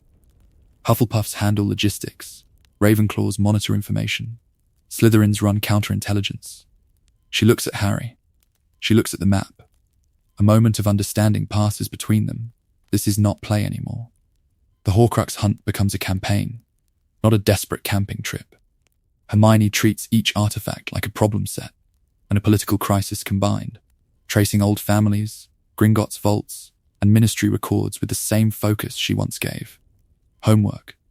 She writes a letter to a reluctant pure-blood ally and another to a goblin account manager. Both are weapons. He looks at her. She looks at him. More than any description could contain, their partnership becomes a moving front line. Then, Malfoy Manor. In canon, it is terror. Here, it is terror laced with negotiation. Hermione uses her knowledge of house alliances, of Narcissa's quiet doubts, of Draco's exhausted eyes, to stall, to bargain, to make survival look like the Malfoys' best option. She is still screaming under Bellatrix's wand, but even then she is calculating which name, which secret, will shift the balance an inch. By the final battle, Hogwarts is not a chaotic last stand, but a reorganization. Slytherin students are not driven to the dungeons, they are given roles. Some run evacuation routes, through secret passages, only they know. Some feed information from Death Eater parents back to Hermione's maps. A few fight openly at her side. When the dust settles, she stands in the ruined Great Hall and refuses the easy story that green and silver equal guilt. In that post-war hall, she argues for Slytherin's future, house reform, curriculum changes, a public reckoning with blood ideology. She is a war strategist turned political reformer, a muggle-born witch who used ambition without letting it hollow her out. The world looks at her and sees contradiction. She looks back and sees design, and that is the thread running through this entire what-if. Not a simple power fantasy, but a question. What does it mean to take Slytherin's tools, cunning, ambition, self-preservation, and bind them to an ethics that refuses to dehumanize? In other words, if you could change the house that shaped you, would you? Because Hermione does. Piece by deliberate piece, and in the next part, we follow how that choice ripples far beyond Hogwarts. Into the Wizengamot, into old families, into a wizarding world that has to decide whether it truly wants the change it claims to fear. The chamber is open and full of whispers, not the chamber of secrets. A quieter one, a place in your own head where the hat has just brushed your thoughts and is asking, softly, which house then? So now it is your turn. You have walked with this Slytherin Hermione through the corridors, watched her rewire alliances, watched her turn green and silver into a shield instead of a threat. But the story is not finished, and it is not only mine to tell. He has been planning this, the narrator who steps back and hands the quill across the table. To you, close your eyes for a second and let one scene sharpen. Slughorn's office, lamps low, crystal bowls of candied pineapple. He looks at her. She looks at him. He sees a muggle-born Slytherin with perfect marks, a mind like a steel trap, and if you like, an old ring on her finger that makes his pupils widen. Does he send her a letter before term, the way he does with Harry? Does he try to collect her first? Or does she walk in already knowing everything about his network and how to bend it toward muggle-born safety instead of pure blood nostalgia? Or perhaps you see fifth year, OWLs. The exam hall is hot, parchment rustling like dry leaves. Hermione's quill moves in clean, relentless lines. In your version, does she sneak in a warding sequence between questions, testing a new system that will later protect muggle-born families? Does Snape pause as he walks past her desk, catching the edge of a rune pattern he recognizes from a very different war? Follow her further. First day as a ministry official. New robes, new badge, the echo of her steps in a marble corridor that has watched centuries of pure bloods walk past. In your telling, does she enter as an undersecretary, as the youngest head of a department of magical law reform, as the Slytherin who finally understands how to use the Wizengamot's own procedures against it? Then there are the faces around her. How do you write Draco if the brightest witch in his house calls him on every lazy prejudice that still stands between him and Voldemort's recruiters? How do you write Snape when the student who looks back at him from the front row is a Slytherin who knows about double lives and chooses, consciously, not to become him? How do you write McGonagall watching a lion-hearted girl in green robes and realizing the hat was not wrong, only early? And you, where do you stand in this castle? Do you feel yourself in Gryffindor's reckless leap, in Ravenclaw's relentless questions, in Hufflepuff's steady loyalty, in Slytherin's careful, coiled plans?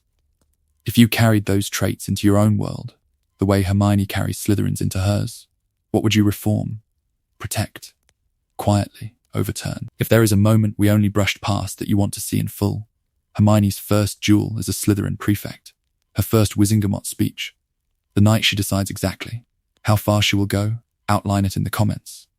Build your own arc from these bones. They look at each other, your Hermione and your Draco, your Snape, your McGonagall, and you decide what passes between them. Because this is more than fan fiction. It is rehearsal. Practice for looking at the houses, the roles, the systems you were told are fixed, and asking, quietly, what if they are not? And in the next part, we test that question against the oldest structure of all, the pure blood family tree that does not want to bend. The lake is still and dark. The castle windows burn with scattered light. Hermione stands there in green and silver, the crest on her robes catching the wind. She looks back at the towers where so many versions of her story could have unfolded and thinks, not for the first time, how easily the hat could have whispered a different word. One choice, one house, a world rewritten. Now it is your turn. In this timeline, you have walked with her through the troll, the chamber, the Dar that might not be, Malfoy Manor, the final battle that does not look the same. So I want you to choose one hinge, one moment you think changes the most, because Hermione is Slytherin. Is it the bathroom and the troll when she calculates instead of panics? The chamber, where a snake speaker and a snake house collide? The Dar, where she might build a secret network in the dungeons instead of a club in a classroom? Malfoy Manor, where she knows every inch of pure blood etiquette by heart? Or the last stand, when she has been planning this war for years? Tell me which moment and why in the comments. Because this story does not end here. It branches. If you want to help decide where we walk next, leave your vote there too. Do we follow Draco, raised to sneer at her, as Slytherin Hermione pulls at the threads of his certainty and drags him, inch by inch, toward redemption? Do we turn to Snape, his carefully guarded bitterness cracking when the brightest witch of her age wears his colours and refuses to be afraid of him? Or do we move forward in time and build a Ministry-era political thriller where Lady Hermione Slytherin Granger uses law, precedent, and old alliances to break the system that once would not have let her in? You decide which deep dive comes first. If you want more of these alternate histories treated with the same cinematic, character-focused seriousness, this is the moment to press the small, practical buttons that keep them alive. Like the video if this version of Hermione made you look at Slytherin differently. Subscribe if you want an ongoing series of what-ifs that treat magical politics, blood inheritance, and quiet acts of courage as seriously as any canon battle. And if you know someone who always said, stubbornly, that Slytherin isn't evil, or a friend who sees themselves in Hermione but never felt at home under Gryffindor Red, send this to them. Let them walk these halls with her. Let them see a house and a girl that contain more than any description could contain. She looks at the Black Lake. She looks at the castle. They look at each other. A moment of understanding passes between them, as if stone and water both recognize that the path has forked. One choice. One word. Slytherin. If you want to see what that choice does to the next part of this world, come back for the next rewrite. We will be waiting on the shore.